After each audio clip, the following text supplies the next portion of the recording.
And the Hagmann Report for today, it is Friday, June 13th. That's right, Friday the 13th, 2014. I'm Doug Hagmann, co-host along with my son Joe Hagmann. Together we are the Hagmann and Hagmann Report. We've got a fantastic show planned out for you tonight, a virtual potpourri of information, news, analysis, things that are important. Things are happening so fast today, folks, that it's just incredible. So, that having said that, make sure, please, that as you enter in to this program tonight, that your seat backs and tray tables are in their full upright and locked position. Make sure your seatbelt is fastened tight and low on your lap. And in the event, of course, that things get too heavy for you, there are exits fore and aft, as well as an emergency chute just right below the floorboard.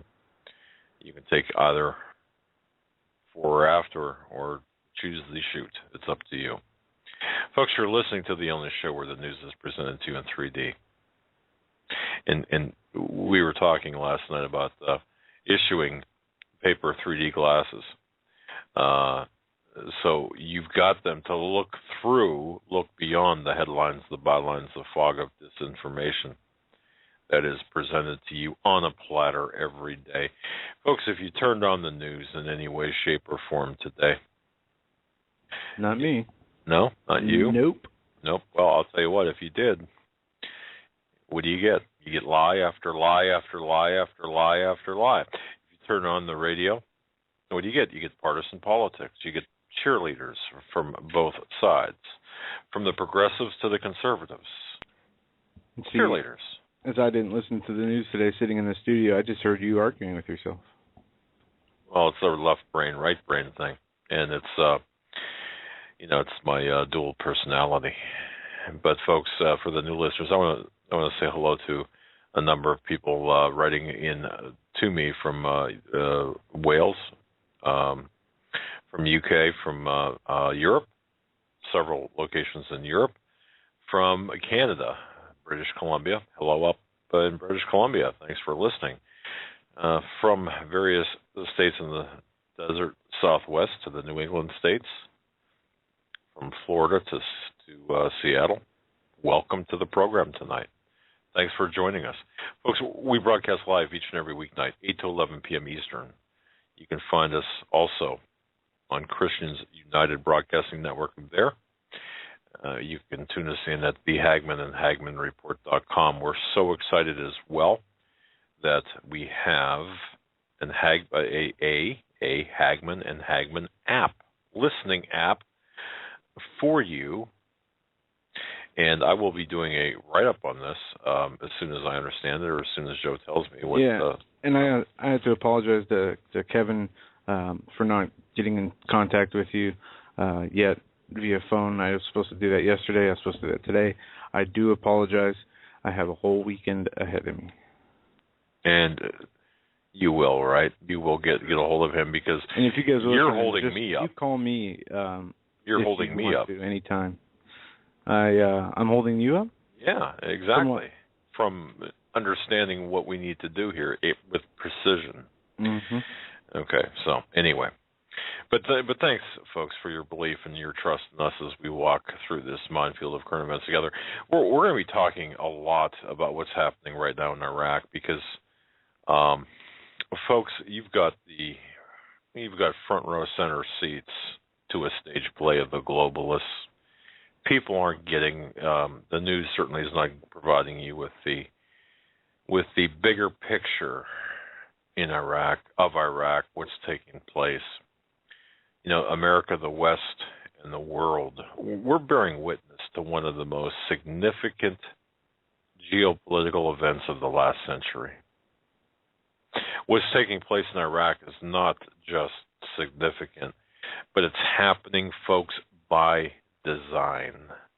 And with the full permission, the imprimatur of Barack Hussein Obama, America's renegade in chief, and his inner circle of outlaws. Now, on this program, folks, we're pretty loose in terms of our callers.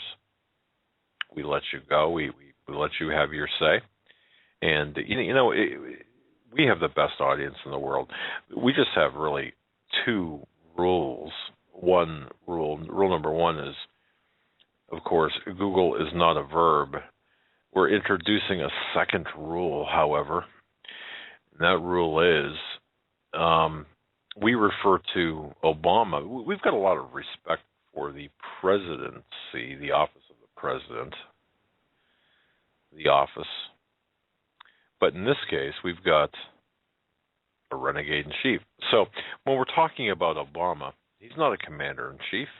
He's not a president. I don't know if he's a renegade. Well, he's a renegade by definition, a renegade-in-chief. Okay, but technically, I would say he's not a independent of the elite agenda doing things at his own will. He is following orders. Correct. But renegade doesn't mean necessarily someone acting on their own volition. A renegade is an outlaw. So don't mind. That's all right. There's a dictionary right to your right there. Along with a thesaurus you can also use. But seriously, renegade-in-chief is our new title for Barack Hussein Obama. Barry Soetoro, actually. And you know what? He's called renegade, perhaps thousands times a day. I'll bet you, by the Secret Service. That's his super secret, not so super secret code name by the Secret Service, picked up by the White House Communications Agency. A renegade. So that's what he is.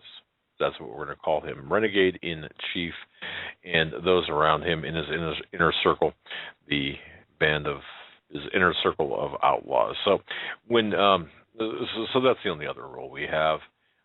He's not a commander-in-chief. He's not the president, because actually he's never shown his constitutional eligibility to hold the office of president. He's shown what amounts to just zeros and ones on the computer screen.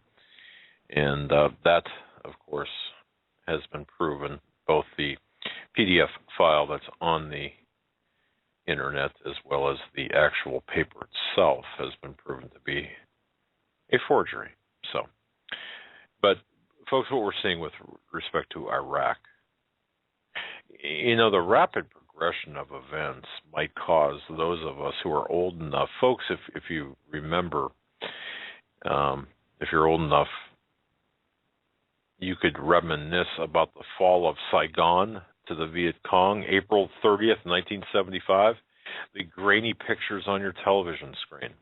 Global stakes in this case, however, are exponentially higher, and the consequences to each of us individually and collectively, don't worry, they're soon going to become apparent. I was looking back through the articles I wrote over the last 2 years with the help of WR Intelligence Insider and others, and people are just not thinking big enough, or they're failing to see the larger theatrical production playing out before us. What we have seen and what we're presently seeing is the continuation of the run-up to World War III. The stage is being set, the players are being placed, the cast and crew are being positioned. The directors are, of course, positioning the people. We, the American government, the Western intelligence agencies, and even the military have equipped ISIS with the very equipment that they're using right now. Nope. See, they changed it. Obama gave a speech today on the events that were happening in Iraq, and he called it ISIL. No longer is it ISIS. Well, it is ISIL. ISIL. Let me address that. It will always be ISIS, and this is kind of an inside joke among the royal Illuminati families. ISIS. What is ISIS? What is ISIS? We've heard of ISIS, haven't we? If we've listened to Tom Horn, Chris Putnam, Steve Quayle, others. ISIS. Well, for over 3 millennia, Isis, the wife and sister of Osiris. How does that happen? The wife and sister of Osiris. And the mother of Horus. Well, she was the mythical goddess of Egypt. She was the personification of the faithful wife and devoted mother. Isis is the mistress of the words of power and the goddess of nature. She's the embodiment of magic. The lap of Isis is regarded as, get ready for this, the royal throne. Now, isn't that interesting? Isis is often depicted crowned with a throne, later with a disc and 2 horns. Guess what tree? And I was doing some research today. I've been working on several investigative reports and articles, columns. Guess what tree is sacred to Isis? Joe? What sacred to Isis, meaning the goddess deity? Isis, Okay. the Egyptian goddess Isis. Well, are we talking about the paganist roots and the fertility and the obelisks and the ancient religion that is and has been integrated into? Well, we're talking about the sacred tree. What tree is sacred to Isis? And I'll tell you what that. Without you having to guess, folks in the chat room.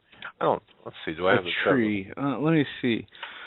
Egypt is in the desert. Oak? No. Palm tree? Sorry about that. No. Okay, somebody in the chat room, you guys can do it. Sand tree? You guys can do it. 9/11. Think 9/11. Sycamore? Oh. Cedar?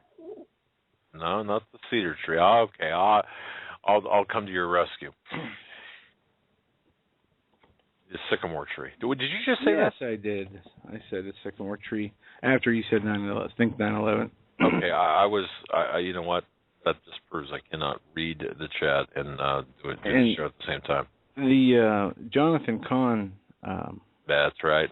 Did the Harbinger book where he pointed out what was in Isaiah 9:11.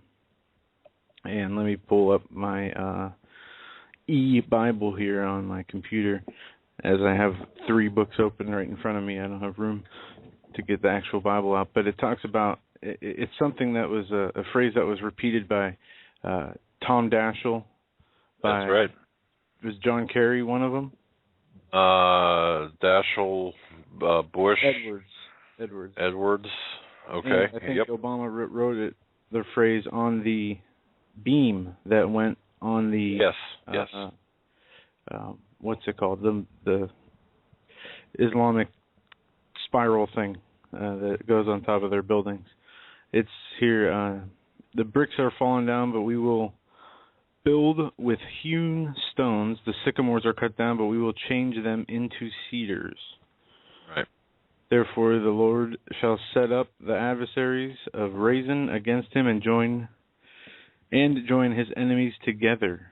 And then, interestingly, then it goes into the Syrians in the next verse. And that's what we're going to be talking about tonight. Syria, what's happening in the Middle East. What we're seeing, what's really going on, aside from what's being reported, there's a lot of things being reported, and there's a lot of pieces missing to why this is happening, how this has happened, and I'm just kind of coming around myself.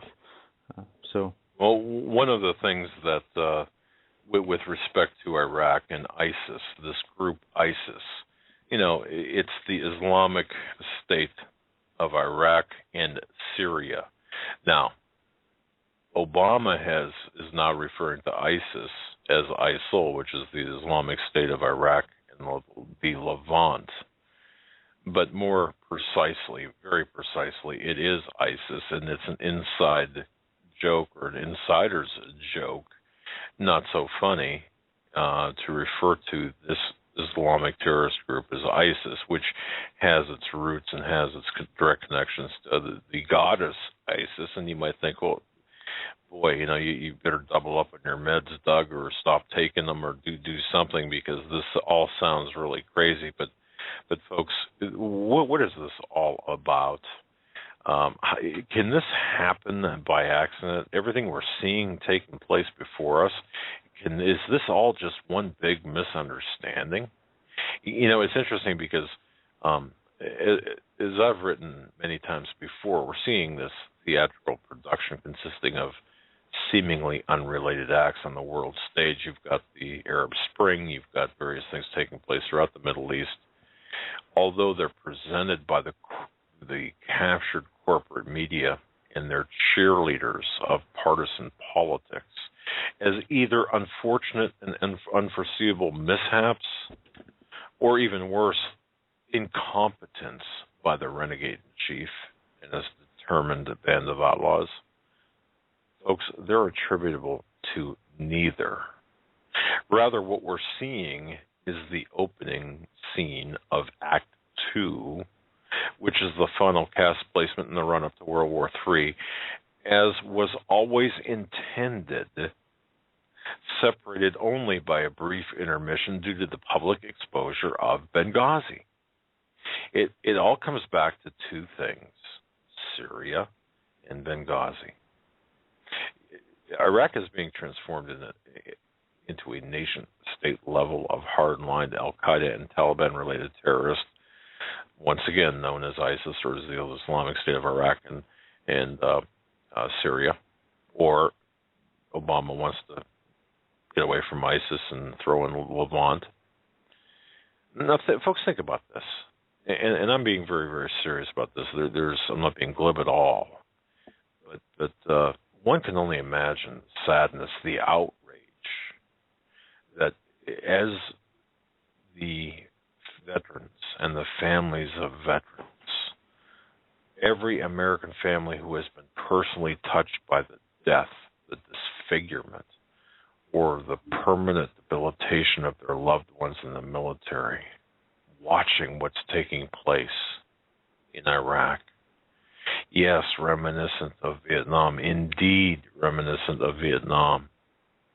The sand and soil of a land far away has yet to absorb all of their blood that has been shed under the guise of freedom, and amid a patriotic fervor that's really been scripted by the studios of the globalists. Perhaps, I don't know, perhaps the advanced knowledge that we would turn over the controlling reins of Iraq.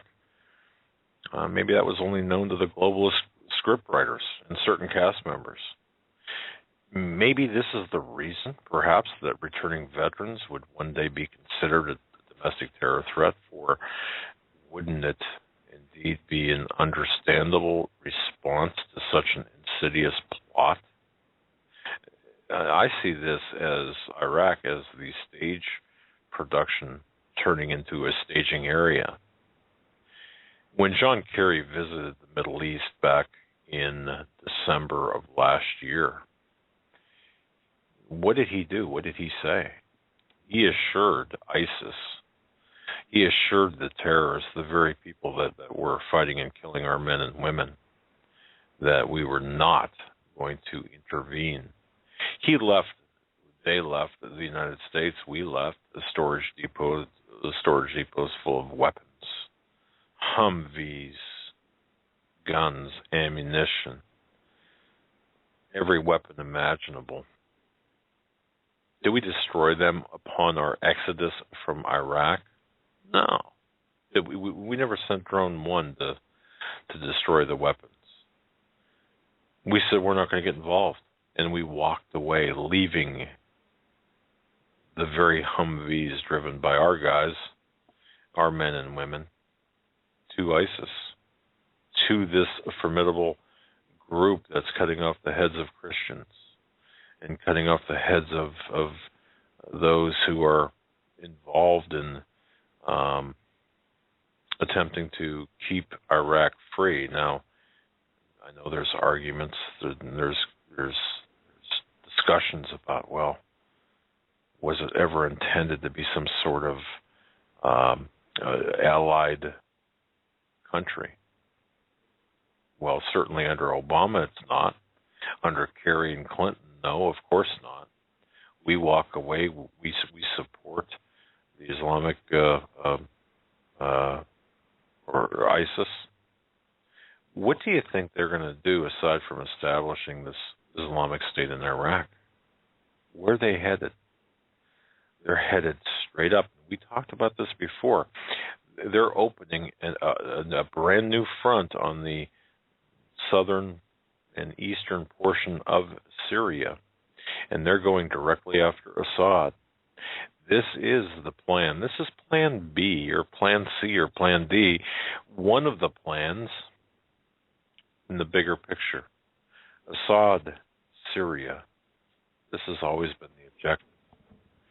And what you're seeing right now is a few people talking about this. We were talking about this right after Benghazi. What was Benghazi all about?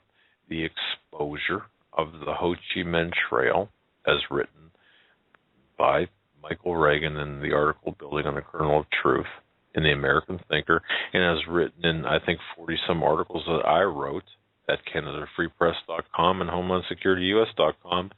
If you go to, very simply, if you go to the latter, if you go to HomelandSecurityUS.com, hover over investigative reports on the top right, click on investigative reports. Don't click on DHS Insider reports. Click on investigative reports.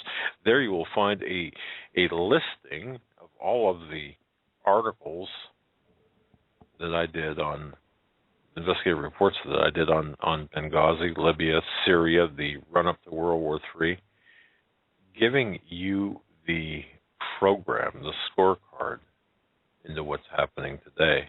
And this is what it's all about.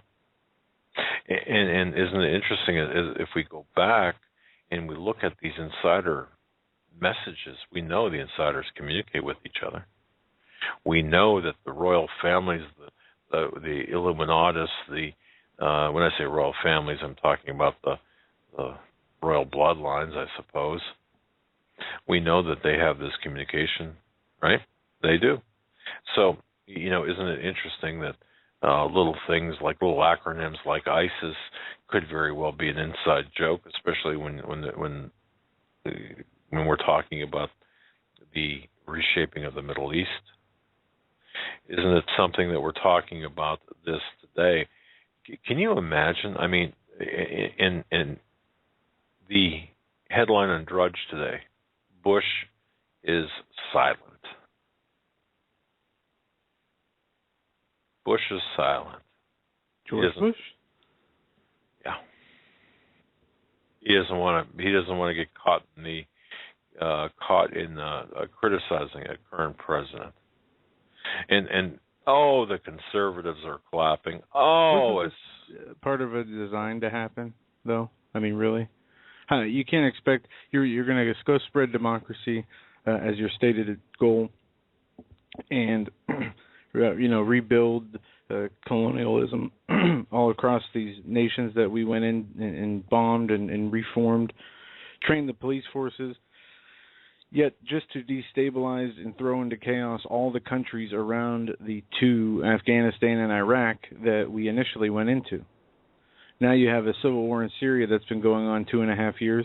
You have what you would call a bait and switch.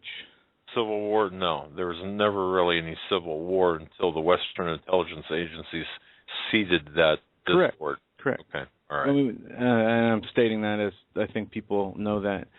We even talked about an experience we had at the EMP conference we were at, the 1 Second After book, where we were talking to a mother of a CIA agent who said that her son was in the Middle East doing things in the CIA that wouldn't come to fruition for a few years, and that was before things started to get nasty over there. And since then we've had Benghazi, we've had so many instances, gun running openly and secretly, and many other things that have come out. The people who are in this ISIS group, the Al-Qaedas, are U.S. creation. They, Hillary Clinton admitted that in a speech she gave to the Congress a while back, and you had the top leader of ISIS released from prison by Obama in 2009. I don't know if you saw it. Right, correct. Yeah, and now they're saying to the USA, soon we will be in direct confrontation. That from the ISIS leader. Well, okay.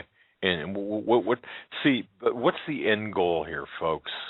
Really? And Joe? No. Well, yeah. Well, world peace. Okay, world peace. Not godly, biblical. Right. Peace, but the end goal is chaos to the point it brings peace and the Antichrist. Well, correct, and it's yes, you're absolutely 100% correct. But before that happens, you've got to before this is all said and done, there will be tens, hundreds of thousands, if not millions, dead in the Northern Hemisphere. Notice how all of the big wigs are beating it out to the Southern Hemisphere. Why do you think that is? Well, I mean, Bush and Paraguay, all the insiders, they know what's coming. They know that there's going to be a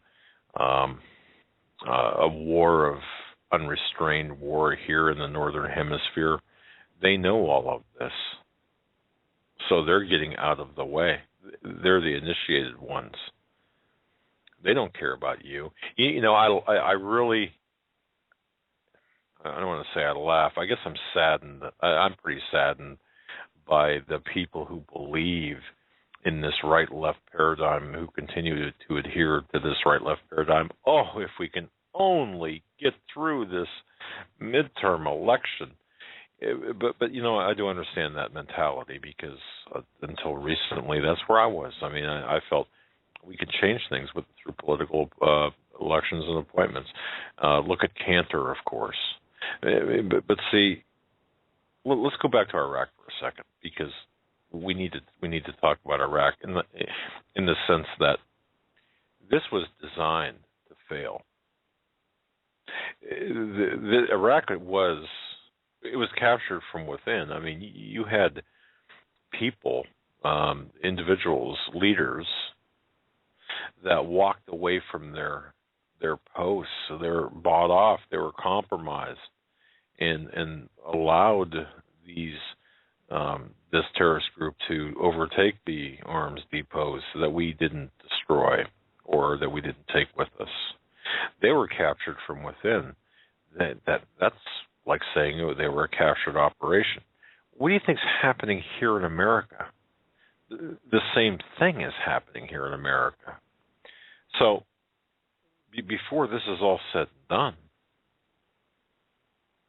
I mean, what you see taking place with the renegade in chief, his lack of action is, in fact, an action. Kerry, Clinton, Biden, they're the front people for all of this. And, of course, you've got the string pullers, the ones controlling the strings on these people. The people you don't hear about, the inner circle that we talked about earlier in the week, the very power structure as discussed by G. Edward Griffin, modeled after the Jesuit order, and of course the inner circle of the elect, and then the outer circle of the various round tables, and then the third outer circle, the front groups, the CFR, the Trilateral Commission, the Bilderberg Group. And folks, for those who believe that the Bilderberg Group, who met, 2 weeks ago now, or 2.5 weeks ago now, who met there, for those who believe that there were orders or that they actually crafted policy, no, they were just read in on the policy.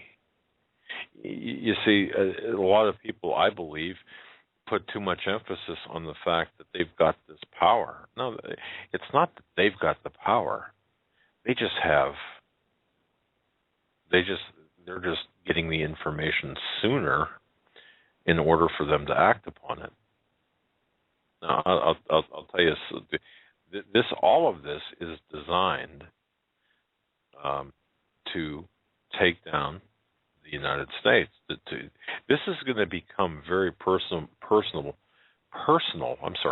for each one of us.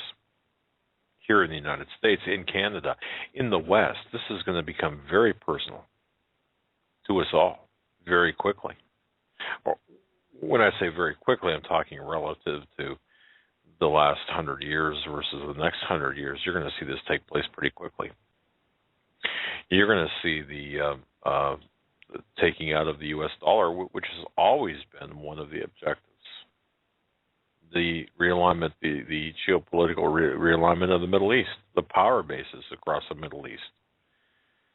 This is what's taking place right now. But you would think, wouldn't you think, folks? I mean, each one of you listening to this program, you're intelligent enough. Intelligent, period. You know things are not as they're portrayed on the evening news or the morning news shows or the entertainment shows on the talk radio with talk radio people on the AM and FM dials. But why aren't people looking and seeing the bigger picture? They're off with their talking to W earlier today, with their mint juleps, and of course we're entering into the summer season, the hot days of summer in D.C. inside the Beltway. Do you think anything is going to get done? Of course not. But more importantly, and more to the point, why aren't the American people plugged in, or the people in the West plugged into the bigger picture? Are you? I mean, how can anyone with any degree of intellect really believe that this is all just happenstance? Oh well, we just kind of walked away. We made a decision to leave ISIS alone, or made a decision not to get involved or send troops to Iraq. That gave ISIS a green light. You don't think they're going to take us up on the green light? We're watching as this group is organizing and taking over Iraq. What did these men and women die for? Why did they leave? Why did they leave body parts in the sands of Iraq? What was that for? What was it all for? Is it worth it? I'm going to tell you something. If my wife or my son or daughter or mother or father, aunt, uncle was one of those who were killed or injured in the war effort in Iraq, I would be extremely angry right now. Very angry. Because what was accomplished? Could it be that the statement by Kissinger is really indeed true? That these military men are dumb, stupid cannon fodder? Oh, that says something, doesn't it? And what about the resignations and droves of people from the military? What happened in Iraq? Weren't there a lot of reassignments, resignations, people leaving? Of course. What's happening in America? The same thing. So where are we headed with all of this? This is just, we're talking about foreign policy right now. We're talking about Iraq. But right on the heels of all of this, of course, we've got this illegal immigrant invasion. And if you don't think that's planned, of course it's planned. With the blessings of the oh-so-precious Republicans, many of them, promise themselves. But the prize here, or the end result, is going to be, of course, killing the dollar and taking away the sovereignty of America, making America the pariah of the world, and we're well on our way. And I believe, folks, this is just my belief, and we can open it up to discussion, but I do believe that the powers, the real power behind the power, I believe that they're allowing Obama to take the fall. They're done with him. And if that's the case, what does that say about his future? Chaos? Chaos in every city? Chaos in the cities across the cities of America? Oh man. Yeah, I think that's possible. I really do. I believe that they're done with him. You know, it's interesting because today, Joe, that you and I were talking about this,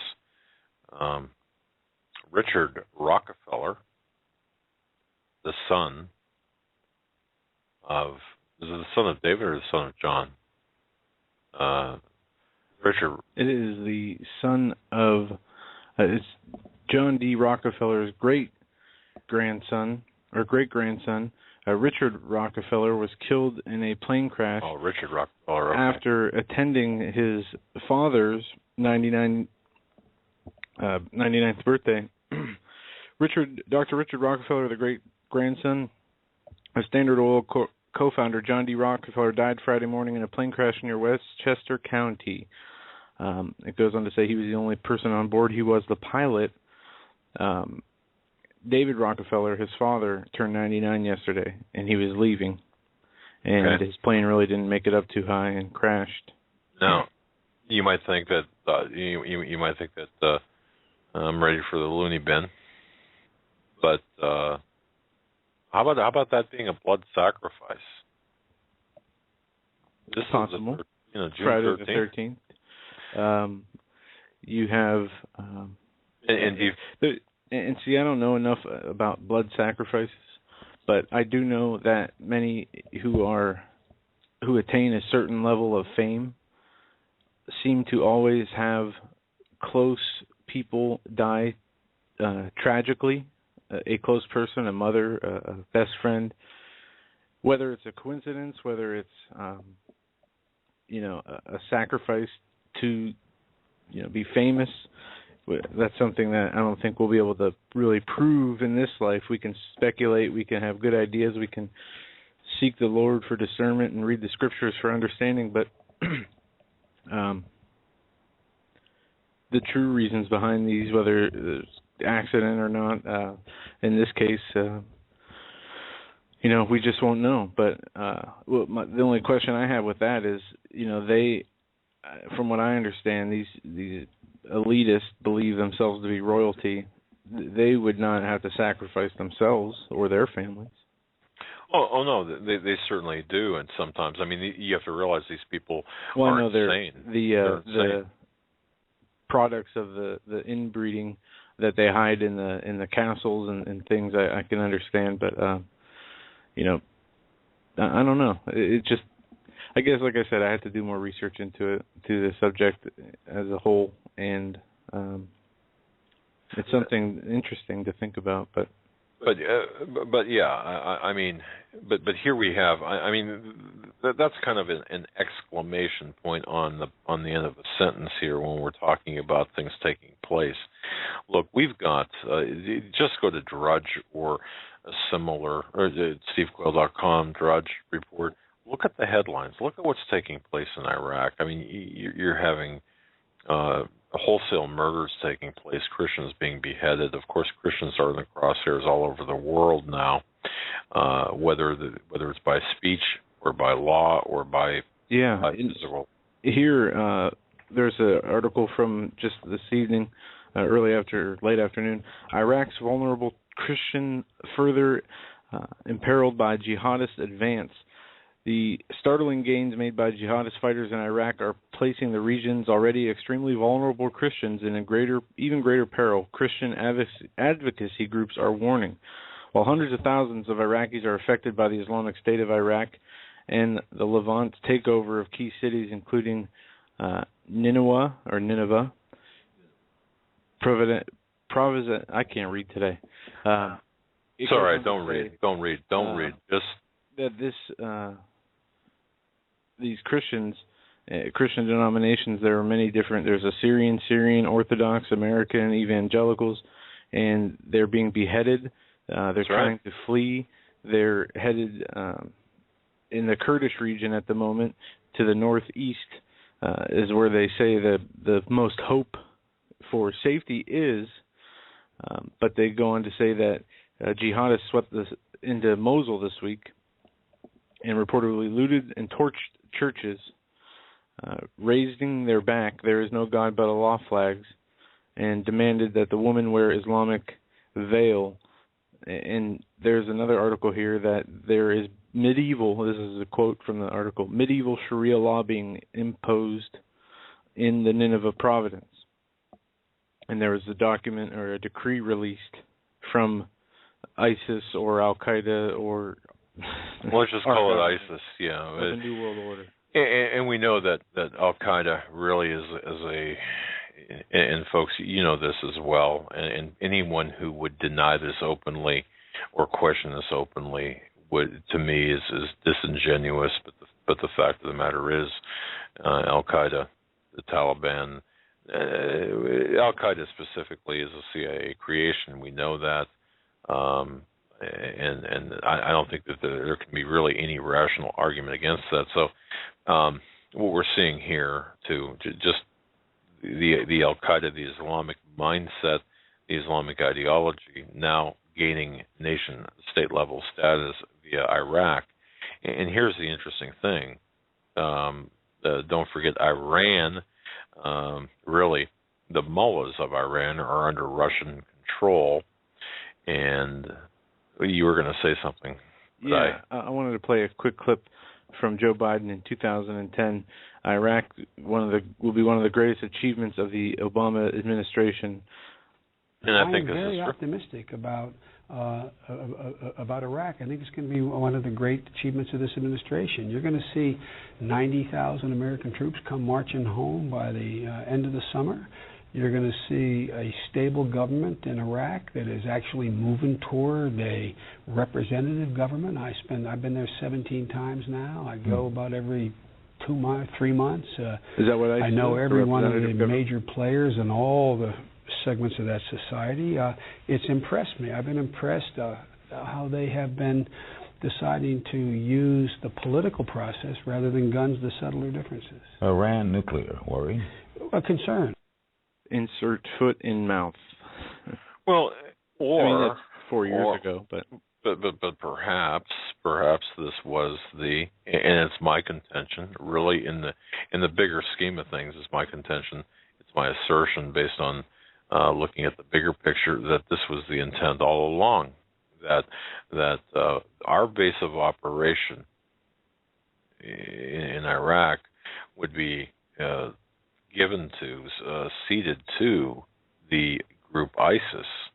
And again, remember that acronym and the significance of that acronym, because I do believe this has a very important role. I mean, the globalists are heavily involved in this Atlantean, pre-Adamic type of, or even historical in antiquity, the mythology of gods and of they believe, of course, they're descendants of gods, of the gods. So the bottom line here is the people who are really controlling the strings are looking at this in a much different fashion than the average person is.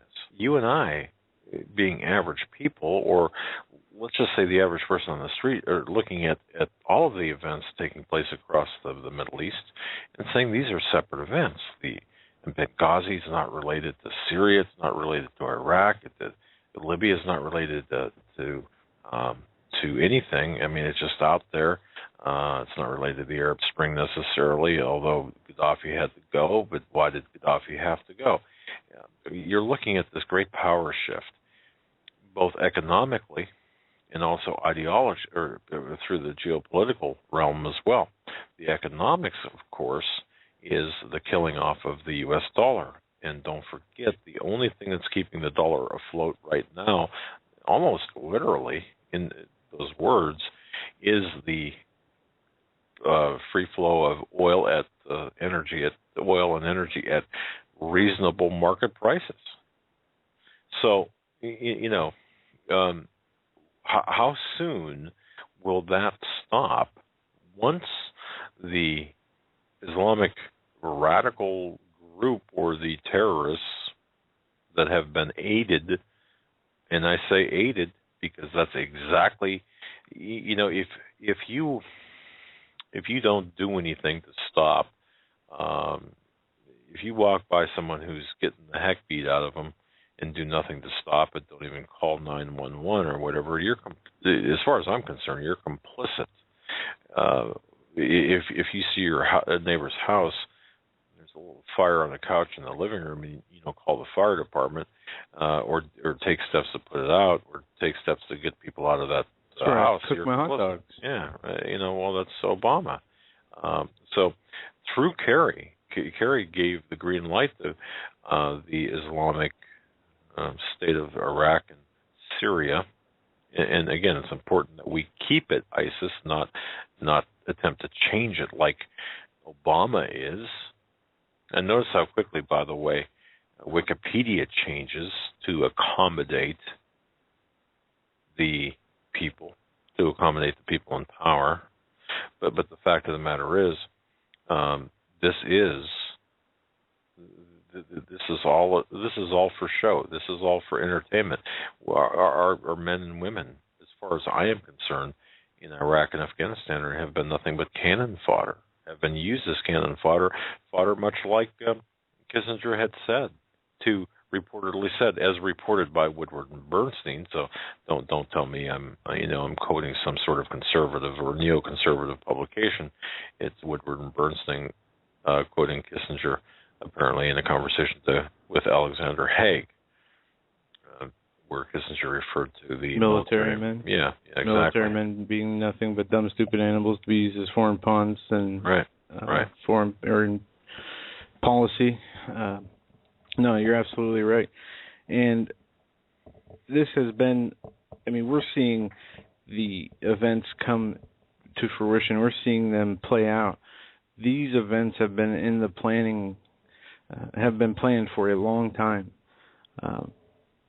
It is from my research, it is my understanding that in the dark shadows of the evil that has been on this earth, that America was, in a way, unknowingly to the people, probably unknowingly to many of these founders and people involved, was set up to bring about the true end of the world. Or at least that's what they intended from their own writings that I've read. America and folks, America was designated as the new Atlantis that would lead the world to the Antichrist. Now, this is not saying that Obama is the Antichrist. I don't believe that for a moment. But the original nation, or our national bird,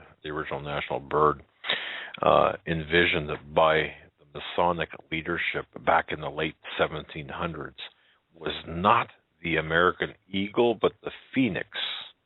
This historical fact strongly suggests that at the right moment in time, with the world entering through the portals kingdom of the Antichrist, America might suddenly be immolated in fiery flames, perhaps burning to the ashes. Out of these ashes, the New World Order would arise.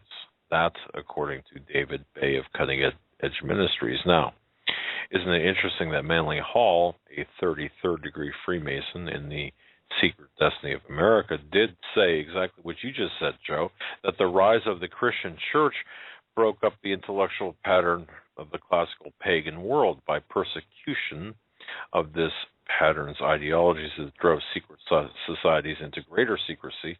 The pagan intellectuals then reclothed their original ideas in a garment of Christian type of ideology, but bestowed the keys of the symbolism only upon those duly initiated and bound to secrecy by their vows. That is, of course, those are the words of Manly P. Hall. So in other words, what we're seeing, what the question is, could the United States have been set up to generate this end of the world scenario or the Antichrist?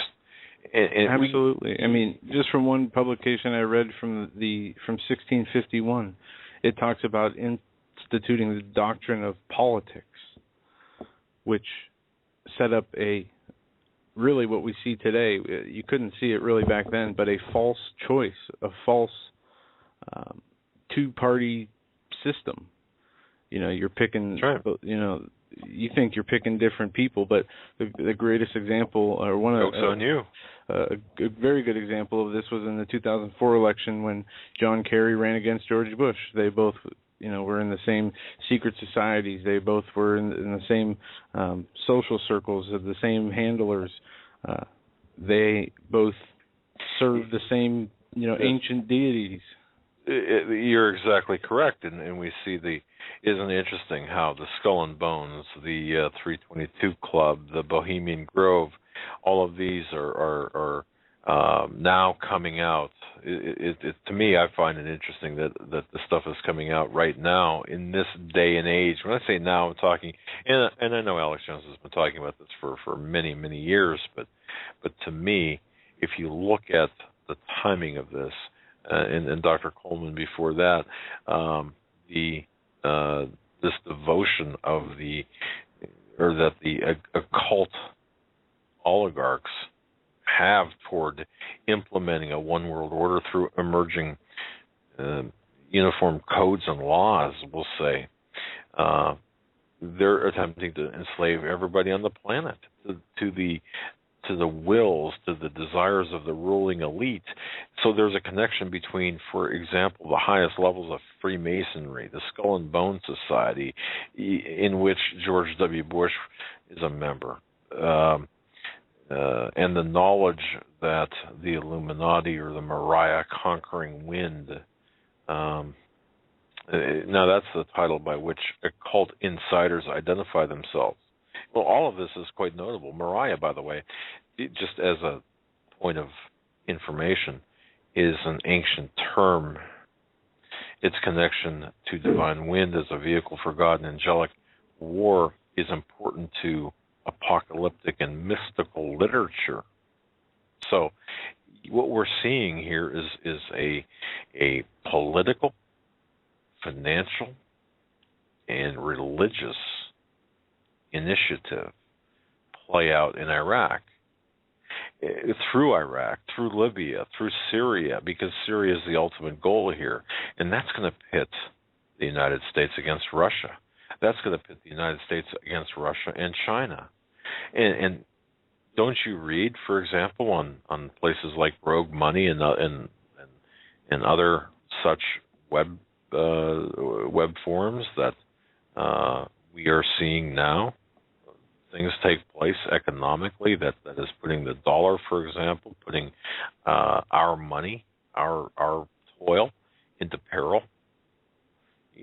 By the way, Moriah is the sacred mountain on which Abraham went to sacrifice his son Isaac before the angel of God called out of the sky and stopped him. Moriah is also the location of the original Temple Mount in Jerusalem. When I refer to Moriah, the conquering wind, that's what I'm referring to in terms of the Illuminati. They're known as Moriah, Moriah conquering wind, but Moriah is named after, or that's what we're talking about here. That's what Moriah is referenced. We're talking about the Committee of 300, which has got, a 170-year history or so of intellectuals assembled to form this totalitarian, absolutely controlled new society. Except it's not new; it's old. It's the new old society. It's striving for a single world government, as described, for example, by H.G. Wells. This is an open conspiracy. This is plans for a world revolution, plain and simple. What you're seeing in Iraq is part of this larger theatrical stage production for that part of the world. And people really need to understand this. We're all of the players here, especially here in the United States and Great Britain and France and all of the NATO players. They are a part of setting this up. If you think we're losing Iraq, we mentioned Rockefeller dying in a plane crash. It's common knowledge among the elite that blood sacrifices do occur before something big happens. They'll sacrifice one of their own. Oftentimes, the number 3 or 13 is involved because of occult numerology. What do we have? This Rockefeller going on the Friday the 13th. But the fact of the matter is, I do believe that we could take this and look at this and say, well, wait a minute, maybe this is a sign of something to come, an omen. This presages something big about to happen over in the Iraq, whether it be the fall of Baghdad or whatever. But you had talked about the United States being set up to perhaps generate the final blows, the final chapter, generate the Antichrist. Don't forget, January 4th, 2007, that's when Nancy Pelosi assumed her role as Speaker of the House at the opening of the 110th Congress. And isn't it funny that she followed the exact pattern set up by George W. Bush and George Herbert Walker Bush by making mention about the New Order for the Centuries. Now, she didn't go into great detail in that speech as to why that she mentioned the New Order. It was just mentioned. It seemed kind of contextually awkward, but here we have, and again, if you look at what's going on in Iraq, you've got this United States, the symbol of which is an unfinished pyramid, and the all-seeing eye, the eye of who? Horus, or Cyrus, or Apollo. And it goes back to ISIS, because who is ISIS? Relative to Horus, or Apollo, or Osiris. And we're talking about the Great Seal of the United States in the first place, and we're talking about this self-immolation by the Phoenix. A lot of symbology here. Really. Folks, you're listening to the Hagmann and Hagmann Report on this, the Friday the 13th day of June 2014. I'm Doug Hagmann. With me is my co-host, Joe Hagmann, getting into some pretty heavy analysis on what is taking place in Iraq. And we're going to be moving on. We are talking about what is happening in Iraq. We were talking about what is happening in Iraq in the first hour. Also, we're expecting our intelligence insider W to call in and weigh in on and give us his take of what he understands. But we are waiting first for the main headline to get off of Drudge. W stays silent. And when I saw that headline, I said, Dad, screen capture that and send it to W.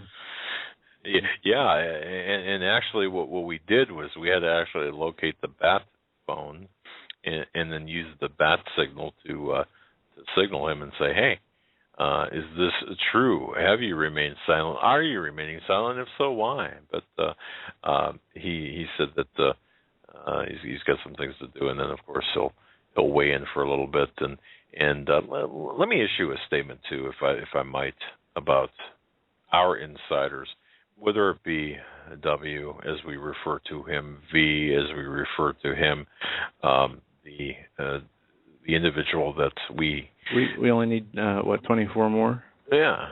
Some. Well, I could. Absolutely. 24 more initials. And I'm mentioning W and V in particular, and also my source within the DHS, previous and present. Now, there's where it starts and ends. Those 4 individuals. When we deal with anonymous sources, and I want to be very clear on this, For example, V, W, semi-anonymous. I mean, you hear their voice. The DHS Insider, formerly known as Rosebud, and then, of course, my current DHS Insider, who I've even not named yet. They are not anonymous to us. Now, did you hear what I said? They're not. Did you drop like a watch or something, or what are you doing? No, it was a penny. I don't know. It must have been in my book. Okay. The fact of the matter is they're not anonymous to us. We know their bona fides. We know their credentials. We know their records. We know in some cases, we've either, well, in every case, I believe, we've met them face to face. We know who they are. Period. So V, W, the two DHS insiders that we're talking about, we have met them face to face and know exactly who they are, what positions they hold, what their bona fides are. Now, having said that, they're not anonymous to us. They're attempting to keep a relatively low profile, and I'm sure, that they're known within certain intelligence circles. Their identity is known, and I'm sure some of you might even know them. I know that a couple of people do know our intelligence insider, for example. But the fact of the matter is, they've been vetted. End of story. Anyone else has not been vetted, and they do not carry the same weight as those individuals I've mentioned. And I hope that's clear to people. I hope that's clear. I don't know how else to say listening. I think I got what you said, but I caught it. I know you weren't listening. I'm Clint, that's why this book. That's why I use this. Read on your own time. No, I know. It's a book called The Life of Washington, and we're talking about the establishment of America. That's right. And that's right. The purposes behind it, and there's some pretty interesting things in here. Well, actually, that does go to our topic tonight, and that's part of what you did isolate some interesting points about the founding of our country. There is a admitted secret relationship between Great Britain and the U.S. even after its independence. Which, we always ask the question, what stopped the biggest military power from, overtaking America in the Revolutionary War? I do believe that America won the war, but, what stopped, the question is raised in this book, why weren't, they could have sent many more soldiers over to continue fighting until they won, but they didn't. And it says that, I believe his name is, what do they call him here? Lord something. He was the one of the heads of the Parliament of England or the UK or Great Britain, right. And Washington and him and George Washington, Lord Dunmore, and they were friends, and they had they called it they had a plan proposed by a noble patriotic sister colony of Virginia. They called England the mother country, or Great Britain the mother country. Correct. And they did from what it says in this book, they carried out all this legislative action to not purchase anything at one time from Great Britain or any imports or exports from Great Britain, to not be held under the authority of their laws. At the same time, saying, you promise the people this now, and when they're working, you'll be able to redo the revenue generating through taxation after they have their freedom. That's right. And we have to understand, too, because this does relate to everything that we're seeing take place today. We're seeing as far as I'm concerned, what we're seeing is the final stages of this empire take place, this New World Order being set up. You're seeing the cast members being moved around in Iraq and throughout the I'll say the Levant, in the Middle East, that area, but this is designed to usher in the caliphate, at least in terms of the Islamic mindset or their belief, and belief at times is a driver of action, and belief also, I say this quite frequently. It doesn't matter what you believe. If you believe this, it matters what they believe, because their belief is the driver of their actions. Yeah, and they set up Washington set up a league and a covenant, as it says in here, with united interests that were held confident, and to him and the other people that were involved in this. And it says the very title of the league and covenant had an ominous sound and startled General Gage. And General Thomas Gage was the military commander of Massachusetts, the state of Massachusetts at the time. And we're here in the time period, just in case people are curious. I believe it was 1773. Okay. Well, it's interesting because maybe it could. This is a very old book. I'm going to have to do some digging on the wording, because it could be, with today's English, how dumbed down we are. Well, I could be reading into things that aren't there, but one thing we know is respected historians have looked upon America and Washington. You're talking about George Washington, and I'm going to bring this back around to Iraq and what's going on, taking place, including the economy as well. But looking at this together, if you look at the historical associations between American occult politics, the city of Washington, the founding fathers, which by and large were men of character and integrity, but you've got the associations later with things like Freemasonry and Rosicrucians. Okay. Big time. And this General Thomas Gage, he says, America. His opinion on America, where he wrote this: the Americas, he said to the king, will be lions only as long as the English are lambs.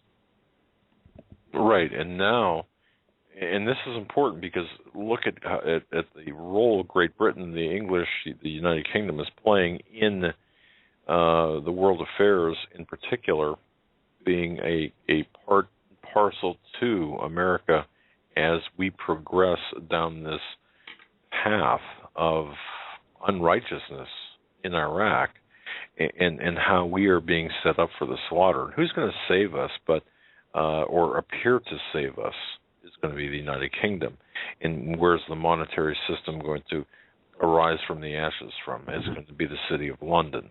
And who's going to superintend that? Some say the Vatican, others say, but the ultimate power will be from the City of London. But when you mentioned Washington, it's interesting because, we've got our capital city in the U.S. named after America's first president, George Washington, according to what many historians believe to be an occult grand design. And this is a growing body of historians and researchers that are coming around to this conclusion. And in fact, one, David Ovison, I believe his name, who became a Freemason after writing the secret architecture of our nation's capital, the Masons, another building of Washington, D.C. Well, he says that the city's layout intentionally incorporated the esoteric belief system of Freemasonry. Okay, now why is this important to what's going on today? Well, hang on a second. I'm getting to that. Because if you look at the way Washington is laid out, it involved astrological alignment, aligning the capital with the constellation Virgo. Now, you might say, okay, so what? What does that mean? Who cares? Well, in my research today, it's interesting because ISIS is associated with the constellation Virgo. And she's associated with the planet Venus. But the fact of the matter is, you've got this Isis connection to Virgo, astrologically aligning the capital with Isis itself, or herself, Virgo, that is. So in 1793, when Washington himself, as your book does lay out there, as you just mentioned, sanctioned the laying of the Capitol building's cornerstone, he did so, by the way, wearing a Masonic apron with the Brotherhood symbols and such. And now Manly P. Hall said this made perfect sense.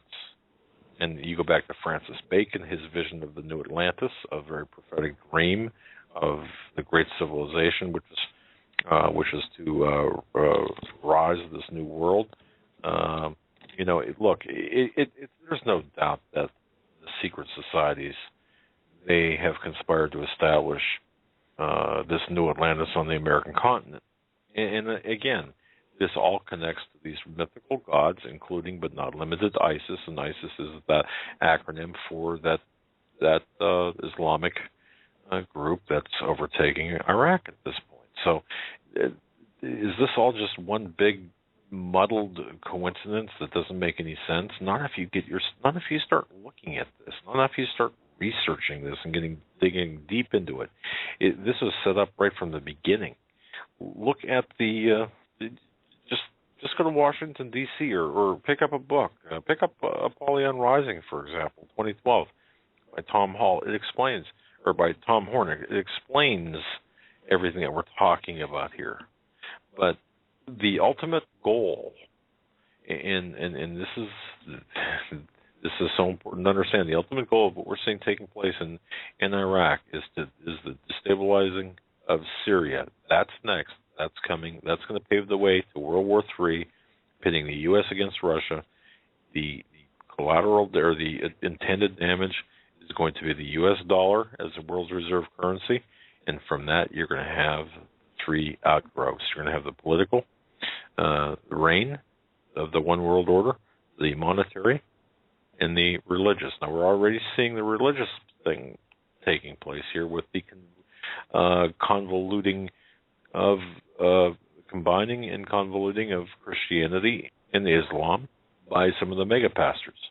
And let me read a sentence out of a letter from Washington. He says, "I beg leave to look upon you as a friend, and a great relief to unbosom one's thoughts to a friend. Besides, the information and the correction of my errors which I may obtain from correspondence are great indictments to it. For I am convinced that no man in the colony wishes prosperity more, would go to greater lengths to serve it, or is at the same time a better subject to the crown. Pray excuse these compliments; they may be tolerable from a friend." Now, what is he saying here? Is he saying that no one in wishes prosperity for the colonies more than him, or goes to greater lengths to serve it, at the same time be a better subject to the crown? All right. No. You're muted. Yeah, I know. It is. Hold on. Now think about that in terms of when Obama was stopped in Perm, when he did not have, or when allegedly the KGB stopped him and the Lugar delegation back before he became, well, he was still a junior senator from Illinois, when they were looking at the disarmament of Russian missiles.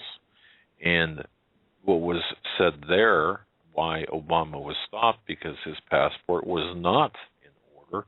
And in fact, there was discussion that Obama was in fact a British subject. And this goes back to the eligibility issue, the constitutional eligibility issue, which is why there's been no day in court. And, it's funny because how one thing leads to another. People seem to think that, the eligibility issue, it's dead. No, it's not. People think that the eligibility issue was proven in some court somewhere to be a moot point. No, it was never heard in court, any court, anywhere in America. So who or to what country is Obama allied with? Where does his allegiance lie? Where does his citizenship lie? What would happen if we found out that Obama was a product of the CIA? But we'll say even different. Well, I'll say it even differently. What would happen if we found out that Obama was a KGB agent or a secret Saudi agent in disguise? I don't believe he is, but think about that. We don't know for a fact. I mean, he could be, couldn't he? We don't know. Would that make a difference? Of course it would. But see, we were told right from the onset. Wow. We were told right from the onset that Obama was in fact, or that the constitutional eligibility issue was a dead issue and a distraction. Well, at what point do we stop distractions? Or at what point do we determine that things are distractions versus real issues? Is Iraq a distraction? Is our economic woes, are they distractions? Listen to this. While Washington was journeying to the approach for the meeting of the General Congress at Philadelphia, Washington was joined at Mount Vernon by Patrick Henry, Edmund Pendleton, and they performed the journey together on horseback. Henry, it goes on to describe this Henry and Pendleton, and it says, Washington, in the meridian of his days, mature in wisdom, comprehensive in mind and foresight, such were the apostles of liberty, repairing on their august pilgrimage to Philadelphia from all parts of the land to lay the foundations of a mighty empire. May we say of that eventful period, there were giants in those days. And those are in quotes. There were giants in those days. Mm-hmm. Okay, that's very interesting. And speaking of giants, by the way, what did we take from Iraq? Steve Quayle talked about this. Tom Horn talked about this. The antiquities that we had taken from Iraq during the first Gulf War, and of course subsequent to that. It's all of this does connect. To me, anyway, all of this does connect, and people have sent emails asking why we're strong on the Bible, on Scripture, on scriptural, on our scriptural presence, and I want to thank the people who sent emails in saying, "Hey, don't waver from that." Well, if we look back at the early traces of corruption, and we look at how things play out with evidence suggesting that the earliest legends of mythology were part of the establishment of our country, and how things were laid out from the beginning, we can see that this does have context in current events. So all of this, and going back once again to what we're seeing with ISIS, the spiritual warfare as well, and what you just mentioned about giants. Wasn't there something about Gilgamesh? And yeah, you remember the stories of the signing of the Declaration of Independence, how there were a few speeches given where men never came down. They don't know who gave the speeches. Nobody ever came forward. And talking about? It says when this happened. When what? What do you? There was these speeches given of motivation before anybody signed the Declaration of Independence. Yeah. And it says the superior powers of these great men, however, were manifest only in debate while the grievances were in topic. When they were called down from the heights of the declamation to tests of intellectual excellence to the details of business, they found themselves completely thrown into the shade. It goes on to say that the committee of two people were not fine. Therefore, the first orator of America. Why don't you get yourself a light over there? Okay. This is from the book Writ's Life of Patrick Henry. Okay. And it's talking about, this was the first meeting which got people to sign their life, liberty, property, put everything on the line. But there was speeches given, motivational speeches given, that when the person was called down who gave the speech to come down, nobody owned up to giving the motivational speech, which is interesting. Interesting And indeed. there's the same story about oh goodness, it wasn't the creator of the flag. I think the Star Spangled Banner, maybe. Yeah, I'm not exactly certain, but what we're seeing here is. I'm sorry for jumping around. I'm going to put this book down. Thank you. I really appreciate that. I before the show I said I was going to go on strike today and protest in silence for the show, and I guess I shouldn't have started reading that book. I apologize. And we're still waiting for W to call in. Yeah, he's going to be calling in here shortly. But getting back to what's taking place, and this is kind of a crazy Friday as we've been really pounding it out. And don't forget, folks, Monday, and I have to verify this, but Monday, 99.9% sure Stuart Rhodes from the Oath Keepers is going to be our guest. On Tuesday, of course, Stan Dale. Wednesday, the Economic Insider, along with W, going to be joining him. They're going to be having a dialogue about both Iraq as well as the U.S. dollar and how everything connects. See, folks, thanks for tuning in. That's all I can say is thanks for tuning in. Thanks for being who you are. Meeting people at the Whitestone Conference who listen. I was so impressed by the quality, by the quality of the people I met, and I know that that's a representation of everyone listening. But I'm looking here at various supposed intellectual pieces, and no one is connecting the dots between, for example, Iraq and Syria. No one's connecting the dots between Iraq, Syria, Israel, and Iran, or Russia and China and Iraq and what's taking place. No one's seeing the bigger picture. Everyone is treating like it's happening in the vacuum, and people are saying that essentially this is nothing more than just a really unfortunate, unforeseeable, or unavoidable type of incident with Iraq. No, it's not. No more than Vietnam was, and I'm surprised I haven't heard anything from Jane Fonda of late with respect to Baghdad, because Baghdad will, I suspect, fall shortly. And Obama could do things should he desire, but the fact of the matter is he doesn't. He wants ISIS to be to gain nation-state level, to go after Syria. When Syria falls, there we will have Russia, China, and, of course, the attack on the dollar, because we will be unable to ensure the proper the flow of oil and energy at reasonable market prices. That's the end game scenario. And, of course, we're going to have to be blamed for this. The U.S. will have to be blamed for this, and perhaps rightfully so. Obama right now is being offered up as a sacrificial lamb. I believe, based on my information, that the Bilderberger meeting said, hey, go ahead, let loose on Obama. Put him up. He's done. He's over. We're done with him. I believe that the Bilderberg meeting was not for, again, I'm repeating myself, was not for making policy, but for reading in on policy already made by the people above in the inner circle, in the select circle.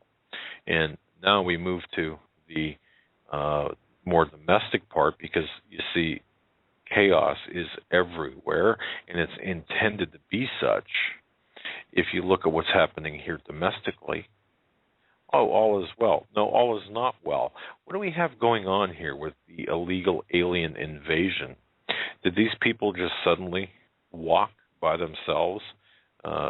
Something happened in Central American countries to get these people just to suddenly arrive in the United States in droves? No, this is the Cloward Piven strategy that's in play. This is more, and I heard it today. In fact, I heard it today on a Patriot radio station on Sirius XM. Borrowed a friend's car, and he had it on Sirius XM, so I changed it to the Patriot channel. And I heard it when I was running some errands, and they were saying that this is all about voting demographics. No, it's not all about voting demographics. Of course it's not. It's bigger than that. People aren't seeing the bigger picture. And even the bigger picture is this is about overtaxing the system. This is about taking and not just stressing America, but destroying America, the fabric of America, all aspects of America. Cloward Piven strategy. These decisions are made at a higher level, and of course Mexico and other Central American countries are following orders from the globalists to do this.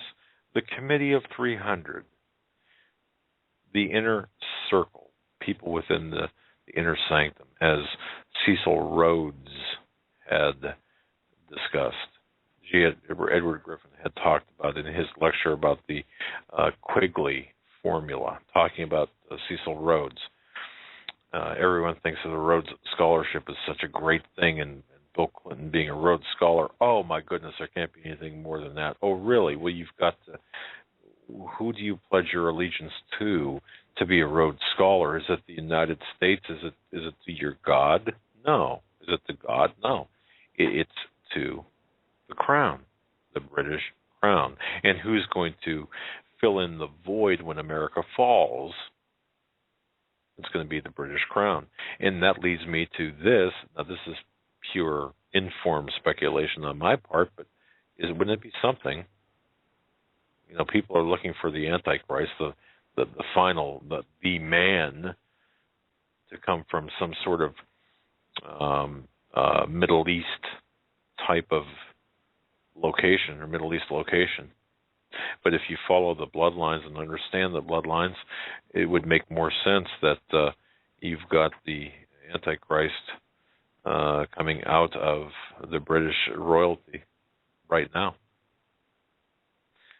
as we speak.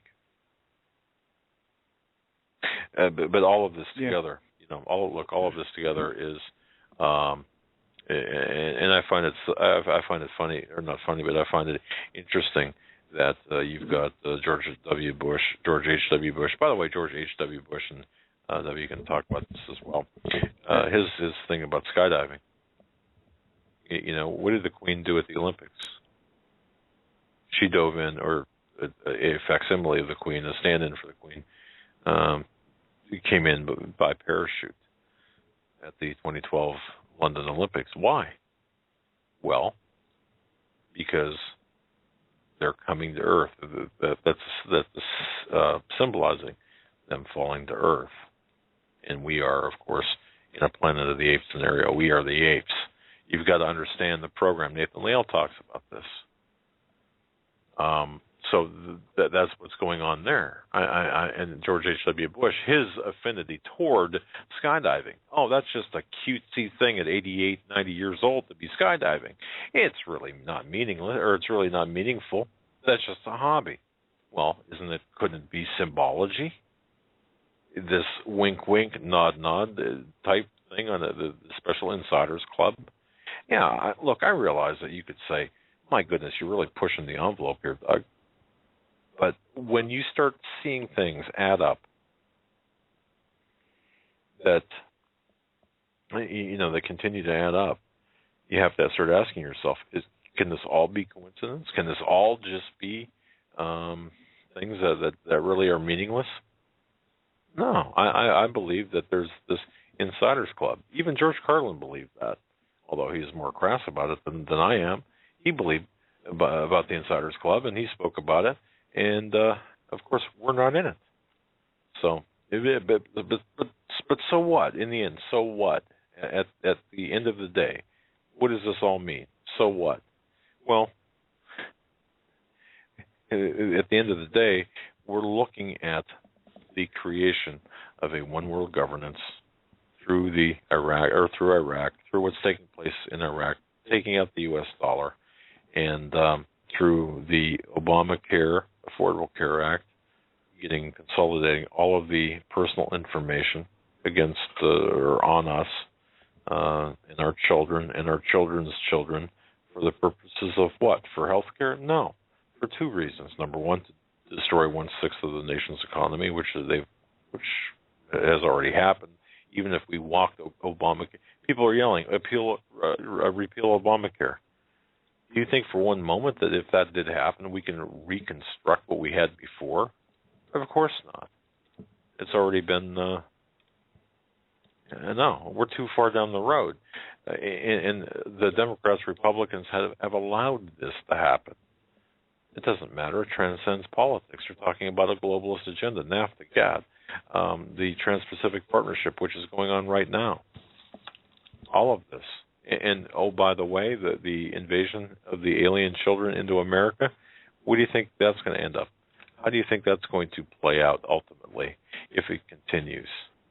Biden's already calling more in. If it continues, where's it going? Well, ultimately, you're going to have this merging, this melding of Mexico, U.S., and Canada. Well, how can that be? Why would that be? Because we're losing our national identities, whether through trade, whether through the erosion of our borders, our southern border, or through trade on our northern border, and other things going on. We're losing our sovereignty, and so are the other countries. Do you think that Canada is really excited about coming into a North American Union? The people of Canada, of course not. No more than Americans are excited about this. So all of this ties together. But if people think that Bush is keeping quiet, for example, just to be what would you call that? Ethical, as an ex-president, about what's taking place right now? No. To me, silence is complicity. Silence is consent. Mm-hmm. Very much so. And if we can, I would like to move on to a few other subjects that are important real quick if we can. I'm going to start with this audio. The React, Pentagon giving U.S. police hefty armored utility trucks. Sunday. Well, surplus military trucks are getting a new lease on life. The Pentagon giving away thousands of the armored vehicles to police forces across the country. But some critics say this is the last thing local law enforcement needs. Jonathan Sari, live in Atlanta. So give us the details on this one, Jonathan. Hi, Arthel. Well, it's equipment the military no longer needs, now being offered to trusted allies overseas, but also for police use right here on American soil. As wars in Iraq and Afghanistan wind down, surplus military equipment designed for the battlefield is going to local police departments, including hundreds of MRAPs, mine-resistant ambush-protected vehicles. Whenever we go out on high-risk warrants, if a situation goes bad, our officers can get into it. They have cover, and it won't be shot. For the sheriff's office in Florence, South Carolina, acquiring this MRAP was a no-brainer. It didn't cost them a dime. And if local law enforcement can use them, it's a benefit to the taxpayer. They don't have to go out and buy like capability, and they're able to benefit from what the government no longer needs. But the military transfer program also has its critics who say the equipment is over. Okay, that was cut short for some reason, but the sheriff says cops need more MRAP war vehicles because America is a war zone. This from the Mind+Times. An Indiana sheriff justified his department's purchase of a mine-resistant ambush-protected MRAP military vehicle because the United States of America has become a war zone. Indiana is not the only place where they the military has recently given local police departments MRAPs. You have just in the last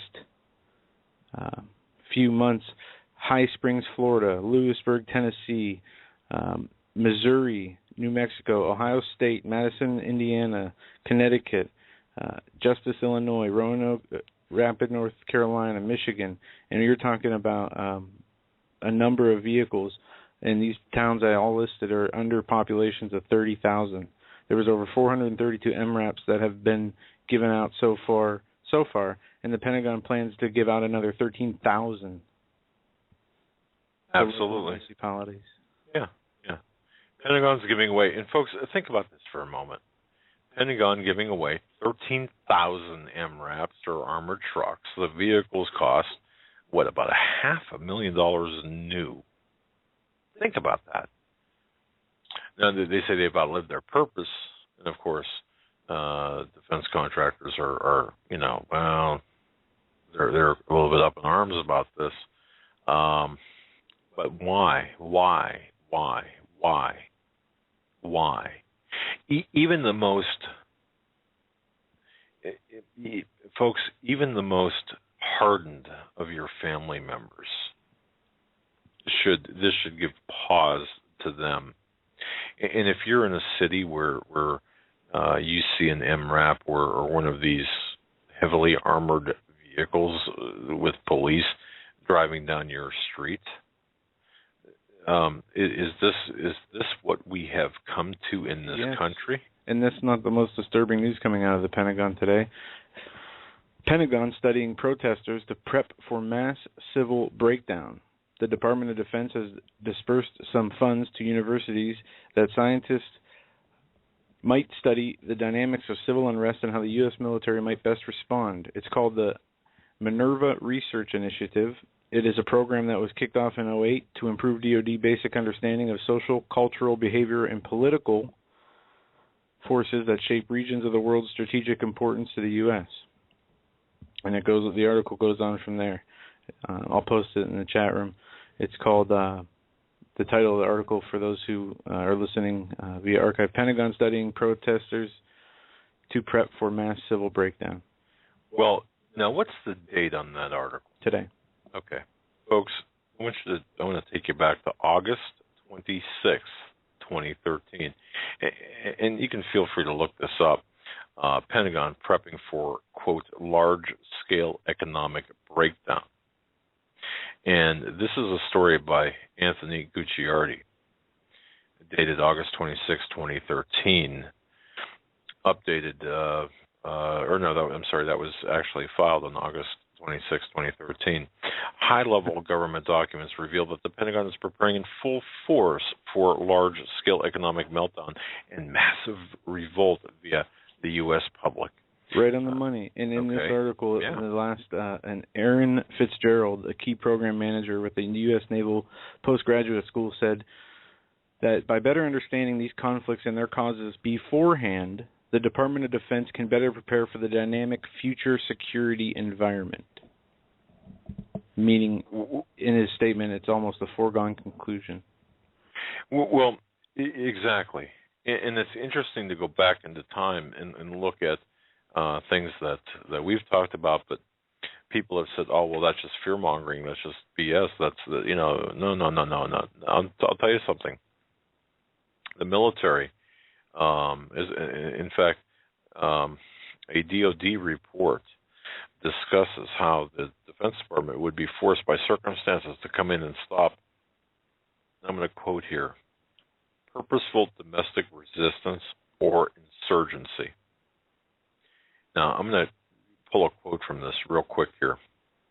The DoD might be forced by circumstances to put its broad resources at the disposal of civil authorities to contain and reverse violent threats to domestic tranquility. Oh, that'll work. Yeah.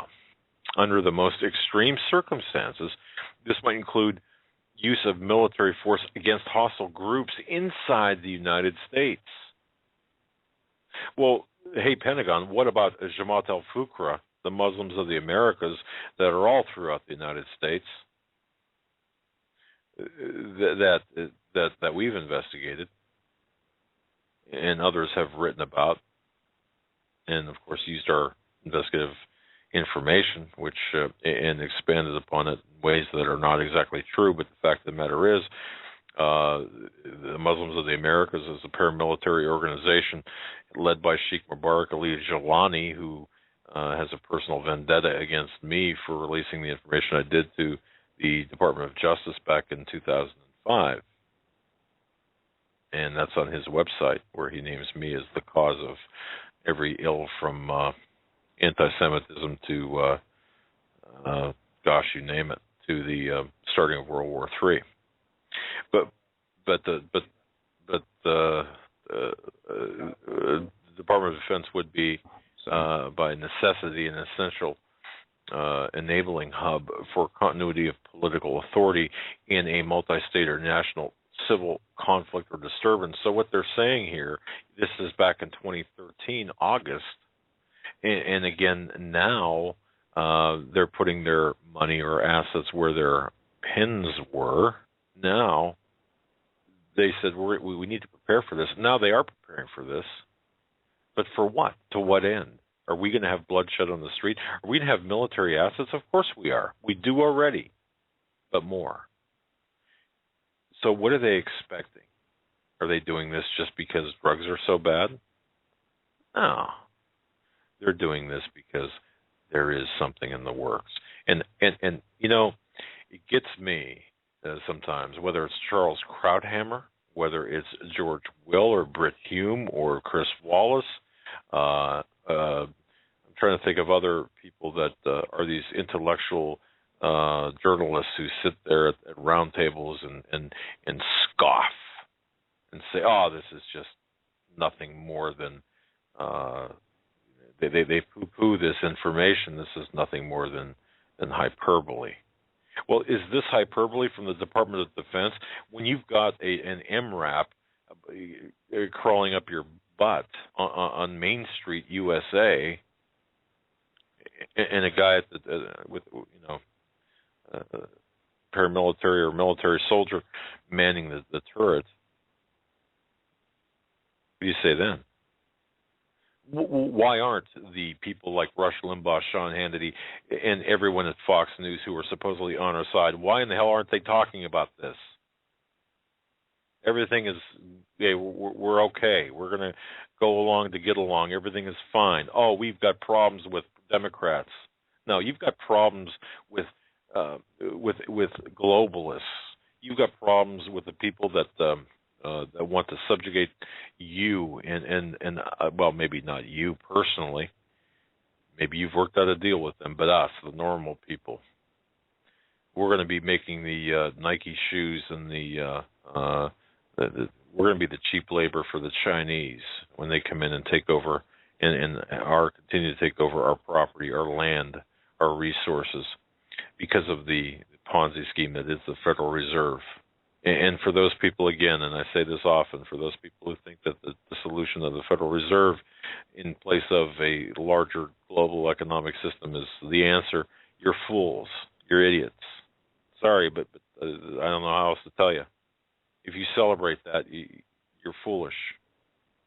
Because what's coming is going to be far worse. Because the totalitarian state that is coming is going to be built on the communist totalitarian system. Absolutely right. And a few more pieces of news as we close out this hour or second hour, going into the third, where if W doesn't call in, we will take phone calls. We have... I got the bat phone, the bat signal. He's calling. Okay. This from Breitbart. Border Patrol agents threatened with criminal charges for speaking to reporters. That's interesting. A surge of thousands of illegal immigrants crossing the U.S.-Mexico border has left federal resources and facilities overwhelmed. Most of new immigrants are children from Central America. In the aftermath of Breitbart, Texas, releasing photos showing minors warehoused in crowded U.S. cells, Border Patrol agents in Texas have been instructed not to speak to media outlets. No, wait a second. Or face criminal charges. Who's been instructed? Border Patrol agents. Also, there's an immigration facility. The Obama administration has forbidden lawmakers or anybody from taking photos of this illegal immigration facility. The Department of Health and Human Services is welcoming members of Congress and their senior staff to tour a temporary shelter being used to house illegal immigrant children, but the invite comes with a list of rules, including the suggestion that members leave their cell phones in their vehicles. A 40-minute tour will take place today at the Ventura County Naval Base in Oxnard, California, according to an email invitation obtained by the Daily Caller. They will give members and staffers an inside look at how temporary facilities are being used to house illegal immigrant children who came to the U.S. without their parents. But it goes on to say the rules of entering here, given by Health and Human Services, no recording devices will be allowed, no questioning will be allowed during the tour, but questions will be addressed later. No interacting with staff and children at the shelter. We will provide photos of the facility after the tour. During the tour guide will detail what goes on from room to room and services youth are provided on a daily basis.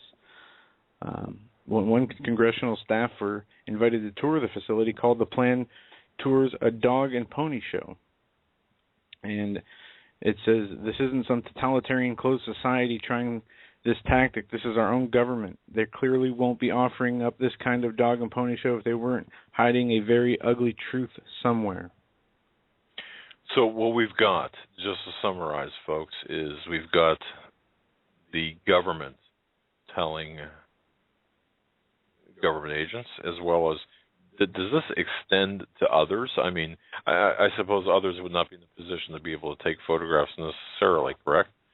I mean, this is interesting. There was documents that were leaked about what Department of Homeland Security and FEMA are doing with the children housed here. They call these children the unaccompanied children. Well, I can't talk. You'll get it. That's all right. It is a shelter, and it's this document. FEMA is coordinating an effort which is being called a humanitarian situation. There are currently 2,785 unaccompanied children in the U.S., and it goes on to say that in these documents they have set up. You know, when we went to see those terrorist training camps, how they had like these obstacle courses and things like that? Yeah. Well, the Department of Homeland Security is involved in this. Under its umbrella, the Customs and Border Patrol Immigration Enforcement were caught on their heels when these children entered, it says. But after their arrival, the child is identified, undergoes a health screening, an immigration process to initiate removal proceedings. From there, they're transferred to a short-term multi-agency center, further inspected by Health and Human Services. They are assigned a shelter. Transportation is provided by Department of Homeland Security.